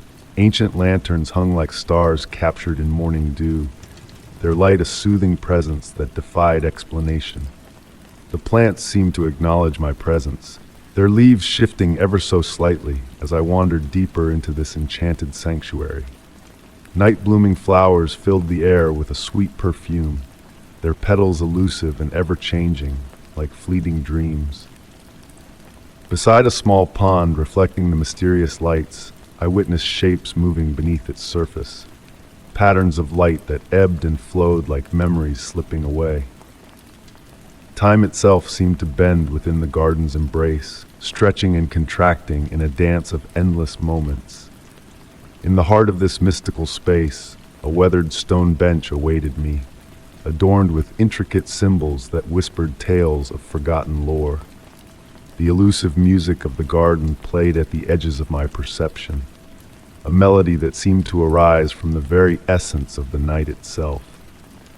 Among the luminescent blooms, I discovered traces of others who had visited this hidden oasis, objects left behind like whispers of fleeting presence. Yet despite these signs of shared discovery, I remained alone in the tranquil embrace of the garden's magic. As the seasons shifted, and the garden transformed in ways beyond nature's laws, I found solace in the gentle wonderings that filled my mind. The boundary between reality and dreams blurred, time flowed like honey, and the world below faded into insignificance. Amid the luminescent blooms and shifting shadows, I glimpsed reflections of other gardens in distant lanterns, hinting at a network of secret havens scattered across the world. The heartbeat of the garden pulsed against the night sky, a call to those seeking solace in its mysteries. In this enchanted realm high above the city, I learned that true peace comes not from unraveling the garden's secrets, but from embracing the questions that linger in the air like whispers of forgotten tales.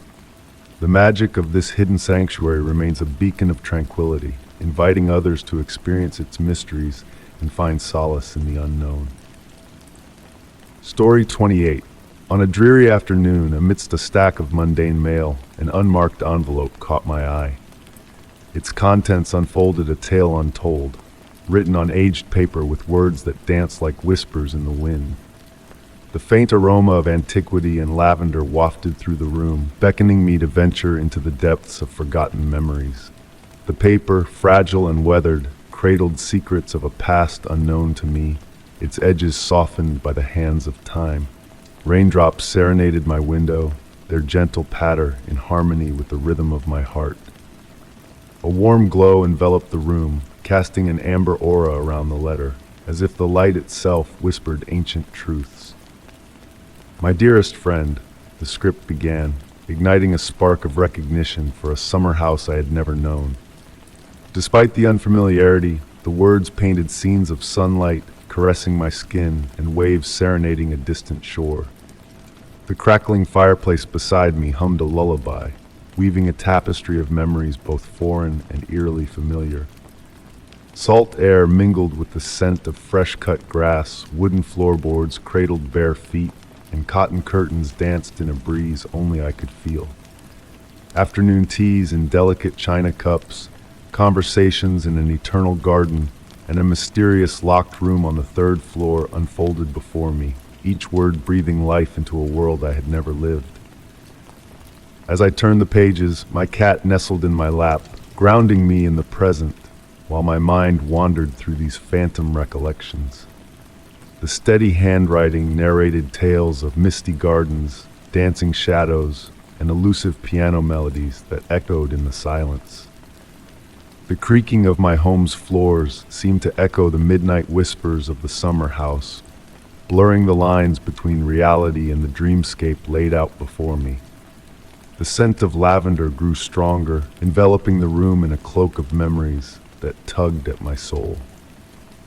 The writer spoke of shared secrets, silent promises, and a locket that hung around my neck, a locket I could almost feel against my skin, though no chain graced my throat.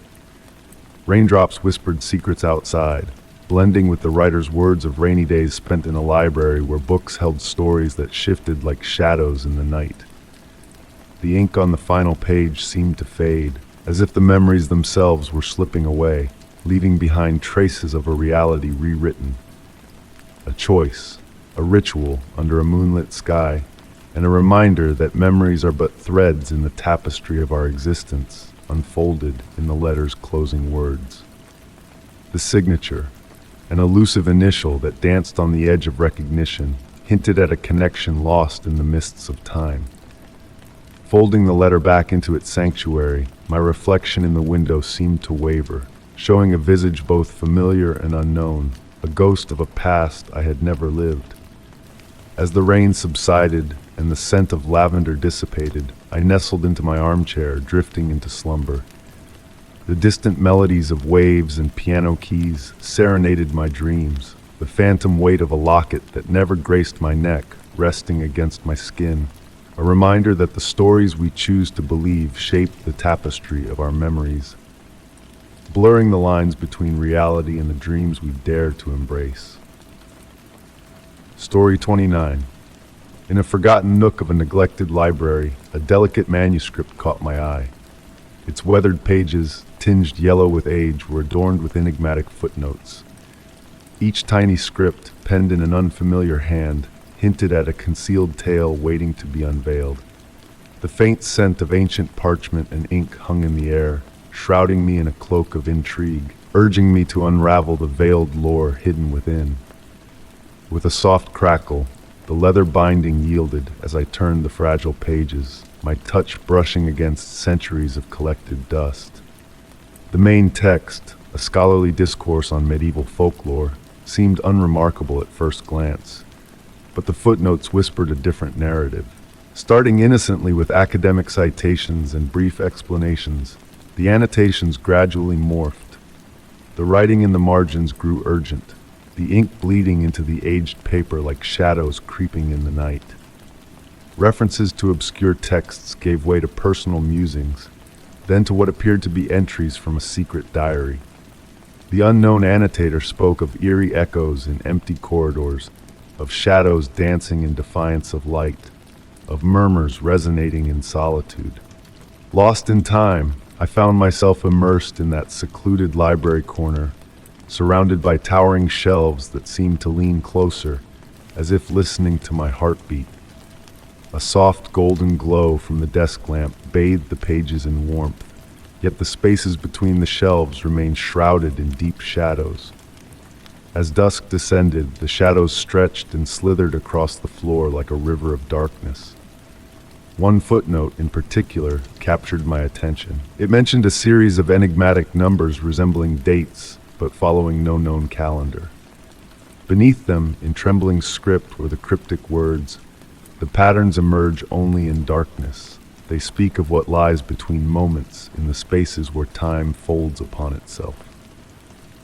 Intrigued, I studied these mysterious notes and began noticing peculiar occurrences in my own reality.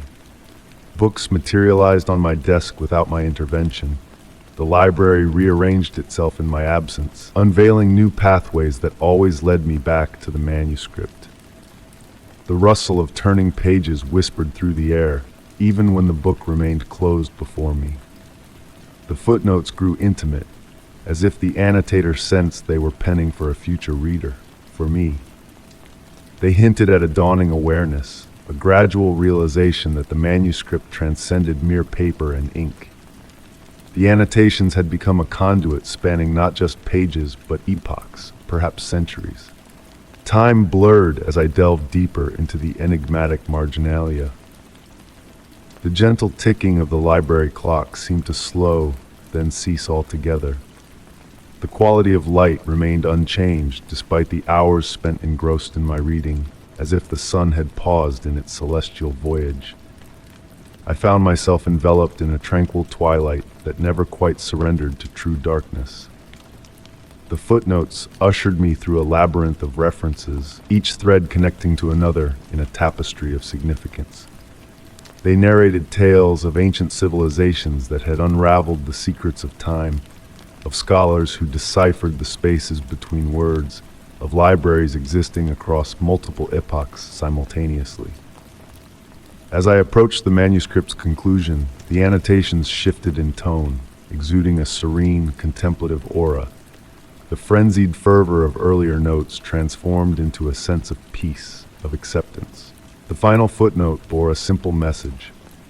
To fathom time, one must step beyond its confines. You, the reader of these words, you've already embarked on the journey. When I lifted my gaze from the manuscript, the silence enveloping me felt altered, deeper, resonant, as though the very air pulsated with untold narratives. The shadows lurking amidst the shelves no longer seemed vacant, but teeming with subtle motion, like wisps of fabric stirred by an unseen breeze. Now, I visit the library daily, though the moments of my arrival and departure elude precise recollection. The manuscript rests where I first encountered it, yet its contents shift and transmute with each perusal. Occasionally, fleeting figures of other readers flit at the edges of my vision, scholars from diverse eras drawn to the same enigmatic footnotes. We share no words, but I sense their presence like gentle echoes in my mind.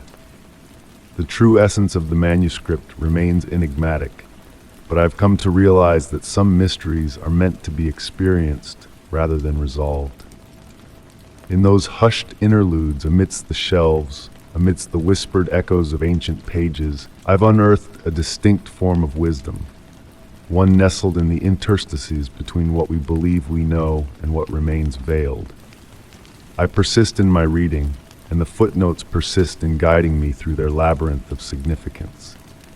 Perhaps someday, you too will discover this manuscript. And when you do, remember, the most profound mysteries are those that transfigure us not through revelation, but through the gentle art of pondering. Story 30. In the midst of a sudden downpour on an average evening, I sought shelter under an awning to evade the rain. The droplets drummed against the pavement, carrying a faint, urgent whisper through the storm. The air was cool and damp, filled with the fragrance of fresh rain and distant thunder, hinting at hidden secrets the storm was eager to unveil. I found myself captivated by the rhythmic beat of raindrops on the canvas above me. Once more, the whisper reached my ears, clearer this time, as if spoken right beside me. Turning, I discovered only emptiness and the encroaching darkness of dusk. Streetlights flickered to life, casting gentle glows that formed halos in the misty atmosphere. The voice seemed to beckon me onward, leading me into a narrow alley flanked by weathered brick buildings. Under usual circumstances, I would have dismissed the impulse as folly, but there was an unusual quality to this evening. The whisper held no malice, only a soft insistence reminiscent of my grandmother's bedtime stories. With cautious steps, I ventured into the alley, and the rain softened to a gentle mist. The walls exuded warmth, despite the evening chill, as if they harbored the sun's rays from centuries past, slowly releasing their warmth into the night. Each footfall created soft splashes in the shallow puddles, sending ripples that caught the light in mesmerizing patterns. The alley widened into a secluded courtyard, shielded from the outside world by surrounding structures. In its center stood an ancient fountain, weathered by time and elements. Water trickled from its spout in a melodic cascade, harmonizing with the rain to create a soothing symphony. The whisper now seemed to emanate from the very heart of the fountain, growing more pronounced as I drew near. Clusters of small blue flowers encircled the fountain's base, their petals aglow with an otherworldly light pulsing in time with the falling water. These flowers, a sight unfamiliar to me, appeared both ancient and newly bloomed, existing in multiple moments simultaneously. Kneeling by the fountain, a sense of recognition tugged at me inexplicably. The stone bore faint markings resembling inscriptions in an unknown language. Running my fingers over the symbols, they seemed to shift and transform beneath my touch, like words written in water. The whisper evolved into discernible words, speaking of memories, promises, and the cyclical nature of time mirrored in the fountain's water. It recounted tales of past visitors drawn to this place in rainy evenings throughout the ages. Gazing into the pool, I beheld reflections that defied reality, glimpses of bygone eras, other lives, and moments mirrored in my own presence. Each reflection ebbed and faded like dreams upon waking, leaving behind fleeting impressions of what I had witnessed. The blue flowers continued their gentle pulsations, casting ethereal shadows that danced along the courtyard walls. Time flowed differently within this space, akin to honey dripping from a spoon, slow, sweet, and unburdened by urgency. The whispers evolved into a comforting presence, akin to a childhood lullaby half remembered. Seated by the fountain, I observed the rain persisting in its gentle descent, forming a curtain that separated this hidden sanctuary from the outside world. The whispers shared enigmas that I knew I could never fully grasp, yet would forever linger in the depths of my dreams. Rising to depart, I noticed one of the blue flowers had detached, floating into my open palm. Its glow had dimmed to match the natural world, yet retained its exquisite beauty. As I traversed the alley once more, the whispers waned, though their warmth lingered like a tender embrace. Emerging onto the street, the rain had ceased, leaving the air heavy with moisture. The familiar glow of street lamps illuminated the wet pavement, signaling the return to normalcy. Yet, I bore the mark of transformation from my encounter with the gentle mystery of that secluded courtyard. Even now, on rainy evenings, I sometimes catch a faint echo of those whispers carried on the wind. The blue flower rests on my windowsill, appearing unremarkable to any casual observer. But in the depths of night, when silence blankets the world, it pulses with a soft light, a reminder of vows exchanged in the rain, of enigmas veiled just beyond our everyday perception, patiently awaiting discovery by those attuned to the whispers within the storm. Story 31. In the soft glow of a sun-drenched afternoon, while tending to the lush greenery of my garden, a curious revelation unfolded before me. A loose floorboard, hidden in the quiet confines of the shed, beckoned me with a whispered promise of secrets untold. With gentle curiosity, I lifted the board to reveal a hidden chamber, a sanctuary of relics and enigmatic trinkets steeped in the essence of forgotten tales. The air within the hidden room was heavy with the fragrance of earth and ancient wood, each artifact within whispering echoes of a distant past. Sunlight filtered through the dusty window, casting delicate shadows over weathered tools and terracotta pots, painting a scene of tranquil mystery. Amidst the assortment of treasures, I discovered porcelain dolls with eyes that seemed to hold ancient wisdom, their once vibrant attire now faded to soft hues of the past. Leather-bound journals, adorned with elegant script in faded ink, offered glimpses into lives lived in an era long gone. Brass instruments, dulled by the passage of time, sat in silent contemplation, their forms hinting at melodies lost to memory. But it was a peculiar music box, adorned with intricate marquetry mirroring the garden outside, that captured my attention most. When I lifted its lid, instead of music, a gentle breath of air escaped, carrying the sweet scent of spring blooms, a scent both impossible and undeniable in its presence. As I delved deeper into the chamber, subtle details began to unravel the fabric of my reality. The room's dimensions hinted at an extension beyond the shed's boundaries, reaching into the depths beneath my very garden. Curious markings adorned the walls, resembling celestial maps with unfamiliar constellations, guiding me through a realm of wonder and intrigue. Hours slipped by unnoticed as I immersed myself in the timeless treasures, losing track of the world above. The air itself seemed to pulse with a quiet energy, as if the room breathed in harmony with my own heartbeat. At times, a distant hum, like a lullaby from a forgotten time, caressed my ears, adding to the enchantment of the hidden sanctuary. Amongst a collection of aged photographs, faces from different eras gazed back at me, frozen in moments of shared discovery within my garden. Their expressions mirrored my own sense of wonder and contemplation, as if we were all connected by the threads of this subterranean haven. The journals revealed cryptic drawings of plants unknown to me, hinting at a world beyond the ordinary cycles of nature. They spoke of blooms that bloomed under celestial guidance and seeds that whispered secrets only to the moonlight. As the day waned, the shifting patterns of light danced across the room, illuminating different artifacts in a choreography of shadows. Near the rear wall, a slender desk held a key of intricate design, a symbol of mysteries yet unraveled, a reminder that some enigmas are meant to endure. Emerging from the hidden chamber, time itself seemed to have bent to a different rhythm, the outside world unchanged despite the timeless exploration below. The floorboard settled back into place with a gentle murmur, as if sealing our shared secret within the earth.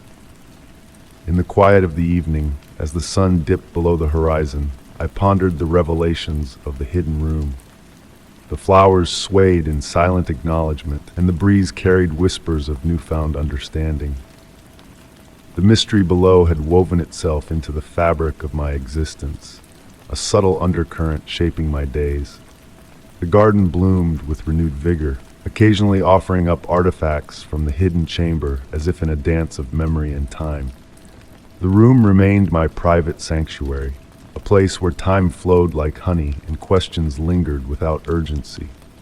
And so, I continued to tend my garden with a sense of reverence, knowing that beneath the surface lies a world of endless wonder. The mysteries of that hidden room have become a part of my daily tapestry, a silent melody that accompanies the rhythm of my days.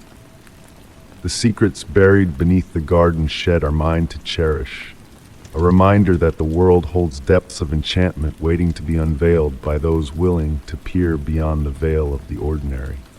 And as the light plays tricks through the shed's window, casting mysterious reflections, I find solace in the quiet mystery that dwells beneath the soil, a timeless treasure awaiting those who seek its gentle embrace. Story 32. In the stillness of a moonlit night, I ventured into the ancient observatory on the outskirts of town. Amongst the silent telescopes and faded star charts, my eyes fell upon a curious sight, a mural of eyes intricately carved into a weathered wall. The celestial canopy outside melded with a soft, mysterious glow within, as a gentle breeze whispered secrets of ages past, hinting that the building itself was a silent sentinel, guarding cosmic knowledge. Time seemed to slow as I crossed the threshold, my flashlight casting a soft glow on the worn wooden floors, their patterns resembling frozen rivers in the dim light. The air held a heavy stillness, as if it bore witness to countless nights of stargazing. Venturing further into the circular chamber, my gaze was drawn to abandoned instruments. A grand telescope, its brass dulled by neglect, pointed steadfastly towards the heavens through the dome's aperture. Papers scattered around it bore faded calculations and symbols, like cryptic messages from bygone eras. The carved eyes on the wall seemed to watch me, not menacingly, but with a patient curiosity, as if they had observed the cosmos unfold through the eons. Some eyes were deeply etched, while others shimmered faintly, reflecting the starlight that filtered through the dome. A gentle wind stirred the dust, creating delicate spirals in the moon's glow, carrying scents of old parchment and a hint of something otherworldly. Intrigued, I gravitated towards an antique desk in a corner, its surface adorned with star charts from distant epochs. Upon closer inspection, I noticed a peculiar phenomenon. The constellations on the oldest charts differed subtly from modern interpretations.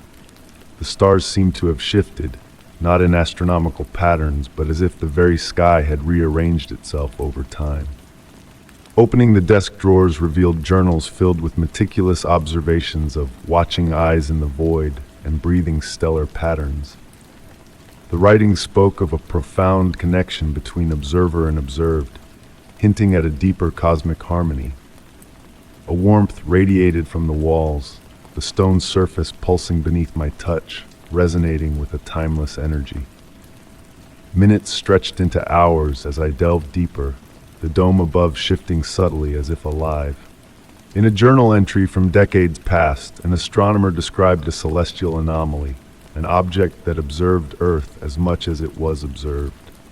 The sense of mutual recognition echoed in the shaky handwriting, a testament to the profound connection felt. As the night progressed, a realization dawned on me. The observatory was not abandoned, but transformed.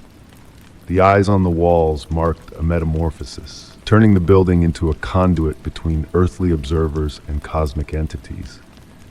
Seated at the ancient desk, I watched the stars wheel overhead, feeling a unity with the pulsing eyes and the celestial rhythms.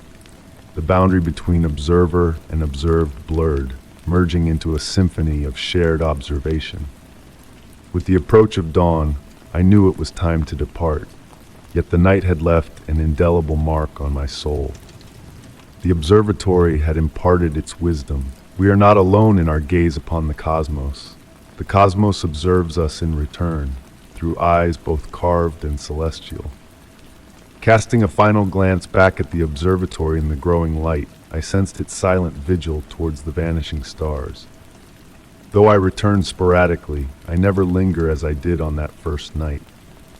The eyes on the walls remain, eternal in their watch, a reminder that in the grand tapestry of observation, we are both audience and actors. The profound truth I unearthed was that understanding transcends words. It resides in the spaces between light and shadow, in the ancient heartbeat of stone, and in the patient gaze of eyes that have beheld the universe since time immemorial. The mystery of the observatory wasn't meant to be unraveled. It was meant to be felt, a living testament that some enigmas are best cloaked in the soft embrace of uncertainty. Story 33. On a dreary afternoon, I found myself drawn to a forsaken quarry on the outskirts of a tranquil town. The expanse before me was a canvas of soft, haunting whispers carried by the wind as it caressed the rugged rocks and concealed crevices. The air was laced with the cool essence of aged stone and lingering dampness, creating a symphony of scents that seemed to echo the hushed dialogue between the quarry and the passage of time.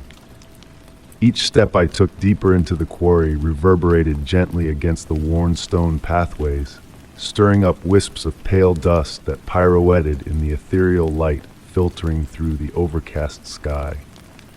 Descending further, the air grew noticeably cooler, carrying with it a mysterious sweetness reminiscent of rain-kissed blossoms. Abandoned places always held a peculiar allure for me, but this quarry exuded a unique energy, a subtle pulsation that seemed to radiate from its very core. The towering stone walls, standing like ancient sentinels, bore the marks of untold years of human toil, yet whispered of a far older, more profound presence. Turning a corner, my eyes fell upon a curious sight, a weathered wooden door, partially veiled by a cascade of climbing vines.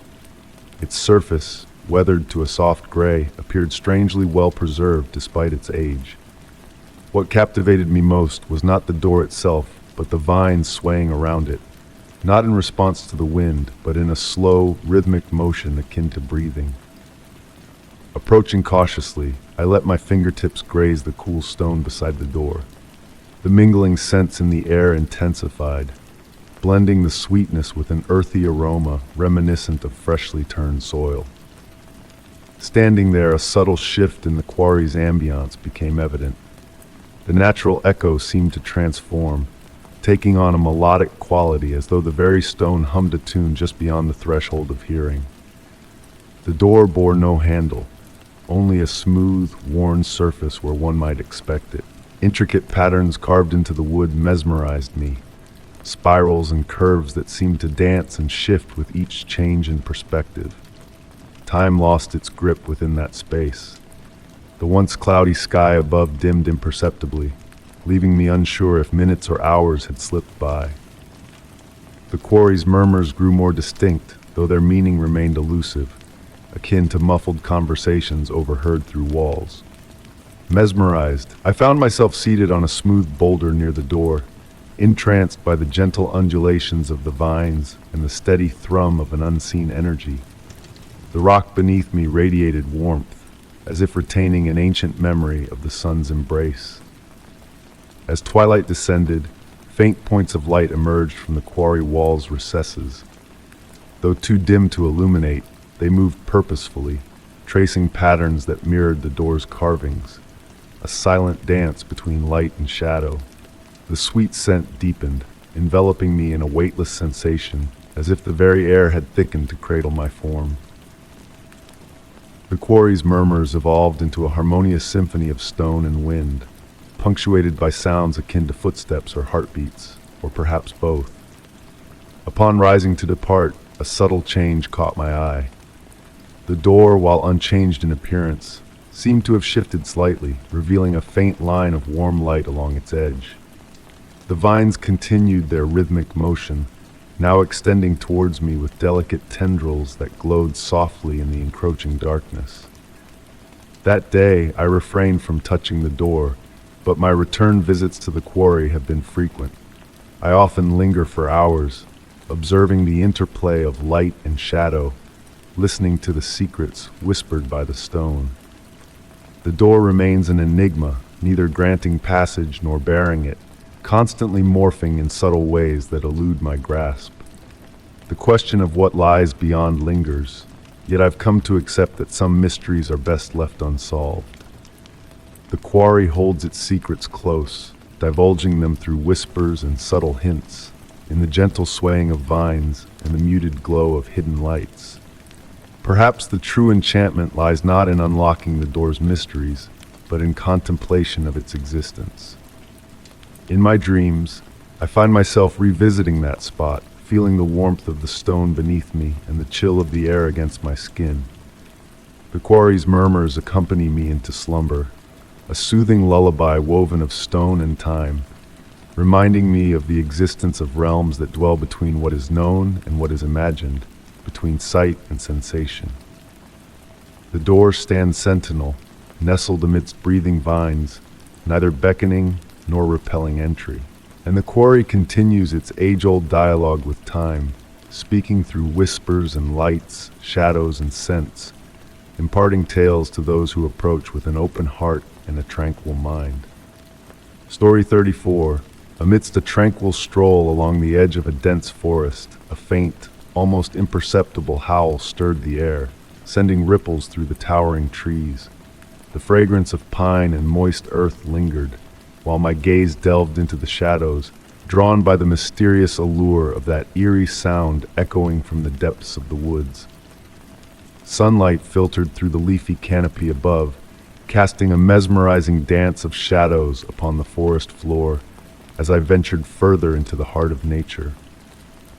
Each step I took was met by the satisfying crunch of fallen leaves and twigs underfoot, leading me deeper into the embrace of the woodland.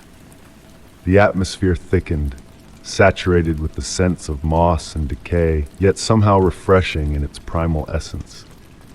An unexplainable pull urged me onward, my curiosity overpowering any hint of apprehension. As I pressed on, the familiar sounds of the outside world gradually faded into a hushed symphony of rustling leaves in the gentle breeze. Every now and then, fleeting movements caught my peripheral vision, but upon turning to look, only swaying branches and elusive shadows greeted me. The faint howl returned, barely audible, its quality now resembling a haunting melody woven into the wind's whispers. The forest fell into a profound silence, as if holding its breath. The birds ceased their songs, and even the insects hushed their calls. In that eerie stillness, a subtle energy pulsed through the air, electrifying my senses and causing the hairs on my arms to stand on end. A clearing emerged, where the trees encircled a tranquil pond like silent sentinels. The water's surface mirrored the overcast sky, undisturbed by even the slightest ripple. Approaching the pond, I noticed a peculiar phenomenon in my reflection. It lagged behind my movements, struggling to keep pace with reality. The air chilled, prompting me to wrap my jacket tighter around me, and that's when wisps of mist began to unfurl, rising from the earth in delicate tendrils. The mist caressed my ankles, cool and silky against my skin, emitting a soft, ethereal glow that pulsed in harmony with the forest's heartbeat. Standing at the water's edge, I discerned elusive shapes moving within the mist, ghostly forms reminiscent of deer, yet possessing a fluidity that defied natural laws. The howl resurfaced, closer now, its ghostly timbre enveloping me from all directions as if the very forest itself was calling out. Entranced, I swayed gently, losing myself in the merging realms of reality and dream. The trees seemed to lean closer, their branches extending towards the clearing like curious onlookers. In their twisted contours, ancient faces seemed to materialize, observing my presence with an age-old wisdom. Time became nebulous, the light unchanged, yet an unspoken understanding told me that hours had slipped by unnoticed. The mist thickened, cocooning the clearing in a swirling embrace of white.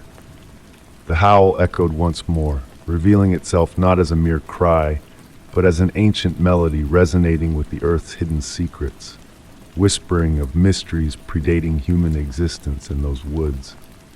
Suspended between worlds, a presence approached from behind, carrying the essence of wildflowers and frost on the morning breeze. Every instinct urged me to turn, to face the unknown, yet I stood frozen, caught between fear and a profound tranquility. Closer it drew, enveloping me in a serenity that transcended mortal understanding.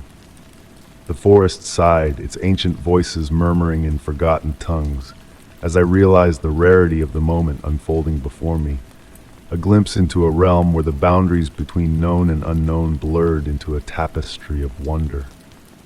I never did turn to confront it. Instead, I closed my eyes and surrendered to the forest's enigmatic melody. When I reopened them, the mist had dispersed, leaving the clearing bathed in ordinary light once more. As I retraced my steps through the woods, a certainty lingered within me, a profound encounter with the extraordinary, forever altering my perception of the world.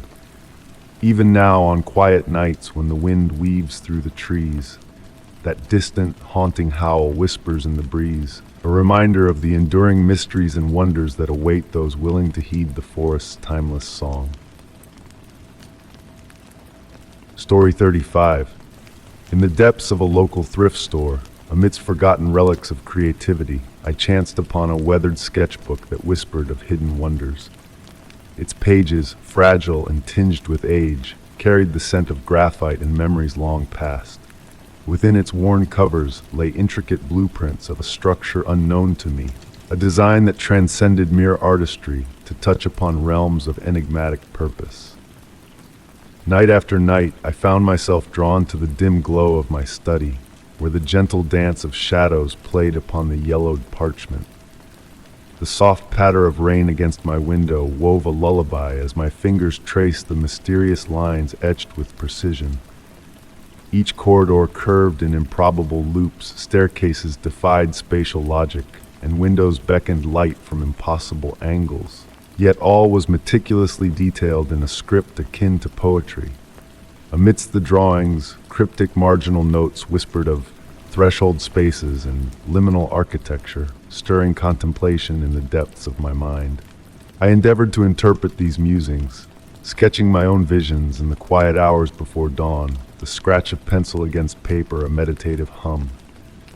Gradually, I sensed a shift in my perception of space, a subtle alteration that transformed the familiar into something ethereal. Shadows held secrets, and whispers in the night seemed to echo the language of the enigmatic blueprints. One hushed night, bathed in moonlight, hidden numbers revealed themselves within the ornate borders of the pages, forming a pattern that spoke in mathematical whispers. Transcribing them became a dance with time, the ticking of my clock a metronome to my exploration. The resulting sequence unfolded like a sonnet of geometry, a symphony in the silent language of architecture. As weeks drifted by, dreams embraced me, leading me through the impossible corridors of the structure within the sketches. Each step resonated with a harmony beyond comprehension, an exploration of liminal realms that left me awash in wonder. The central chamber, adorned with symbols of cosmic significance, drew me in with its ever-shifting form, a place of infinite possibility. And now, as I sit enveloped in lamplight, the weight of the sketchbook a comforting presence, I ponder the mystery that still eludes me. The rain outside continues its gentle cadence, while shadows dance in the corners of my room, hinting at revelations just beyond reach. In these moments, I find solace in the unknowable, embracing the beauty of unanswered questions, like a dream half remembered upon waking. The identity of the architect remains a mystery, their essence lingering in every stroke of the pen and every whispered note.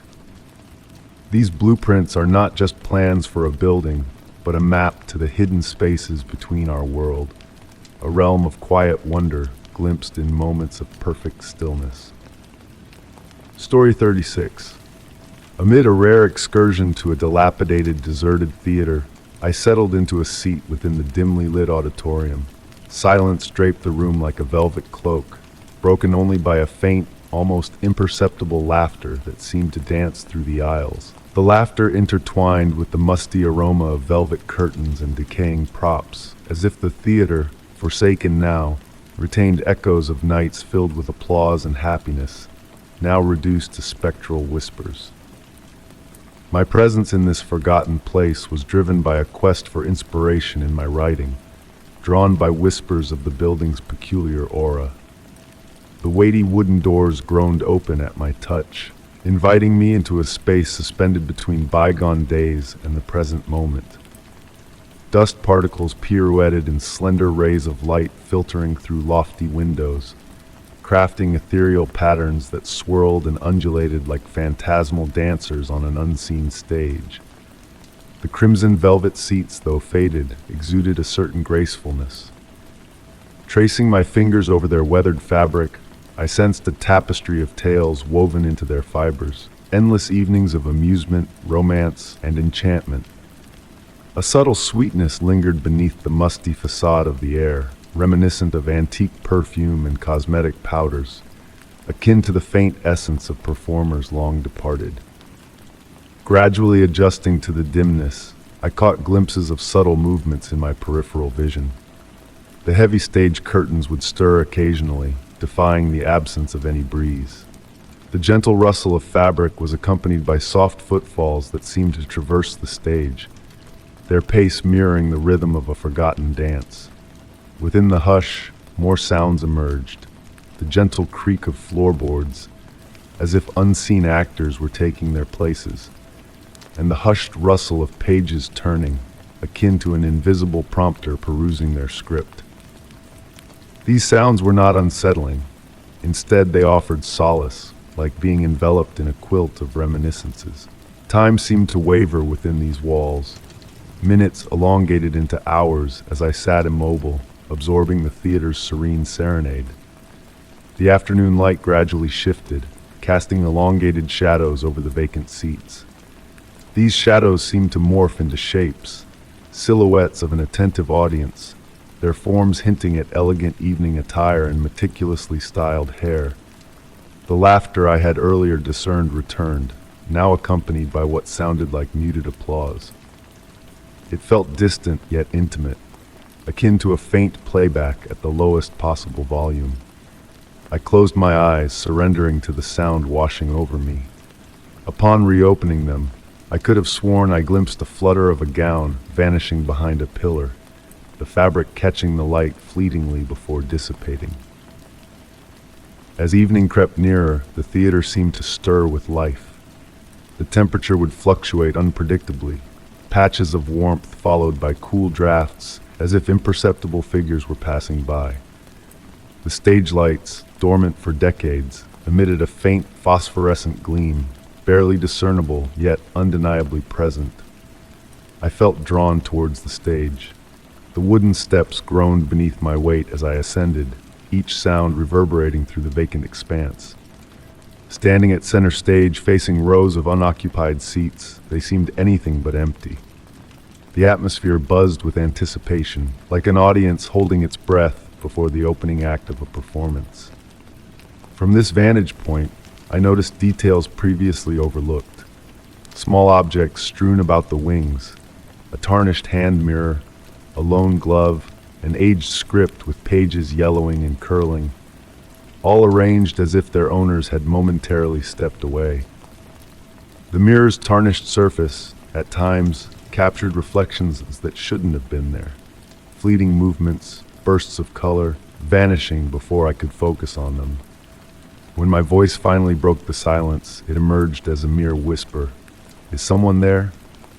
The words lingered in the air, swallowed by the darkness beyond the stage. The reply was not immediate, but rather an accumulation of subtle sounds. The whisper of fabric, distant murmurs, the soft tap of footsteps, all weaving together like a symphonic crescendo. Standing there, I began to comprehend that the theater was not truly vacant. It was teeming with echoes, not just of sound, but of moments, sentiments, and encounters. Every performance, every chuckle, every tear shed during a poignant scene had left an imprint, forming layers of memories that had somehow solidified in the quietude. The laughter I had heard was not malevolent or scornful. It was gleeful, appreciative, born of genuine delight and amusement. It felt as though the theater itself had absorbed these moments of joy and occasionally released them back into our realm, akin to notes from a self-playing music box. As dusk descended, I sensed it was time to depart. Navigating back through the aisles, I encountered a gentle resistance, as if the theater wished to detain me a while longer. The exit door appeared more distant than I remembered, the path to it winding through pools of shadow previously unseen. Upon finally reaching the door, I cast a final glance back. In that fleeting moment, the entire theater materialized as it must have been in its prime. Seats brimming with shadowy figures, stage lights radiating warmth, curtains quivering with anticipation. Yet the vision vanished in an instant, leaving behind the familiar vacancy. However, upon stepping outside, I realized that empty was an inaccurate description. The theater was replete, brimming with narratives, with recollections, with moments frozen in time. And sometimes, if one listens attentively enough, they can discern these stories unfolding once more, an everlasting performance for a solitary spectator. The laughter I had heard would linger with me, a testament to the fact that certain places are never truly deserted. They only bide their time, amassing memories, until someone arrives who understands how to tune in to the echoes of joy lingering in the shadows. Story 37. In the depths of my attic, among forgotten treasures, an ancient radio lay hidden, its dial weathered, its speakers silent, until a hushed night when it stirred from its slumber, crackling to life unexpectedly. Through the static, faint voices and distant melodies emerged, carrying with them the melancholic aroma of aged metal and dreams long lost.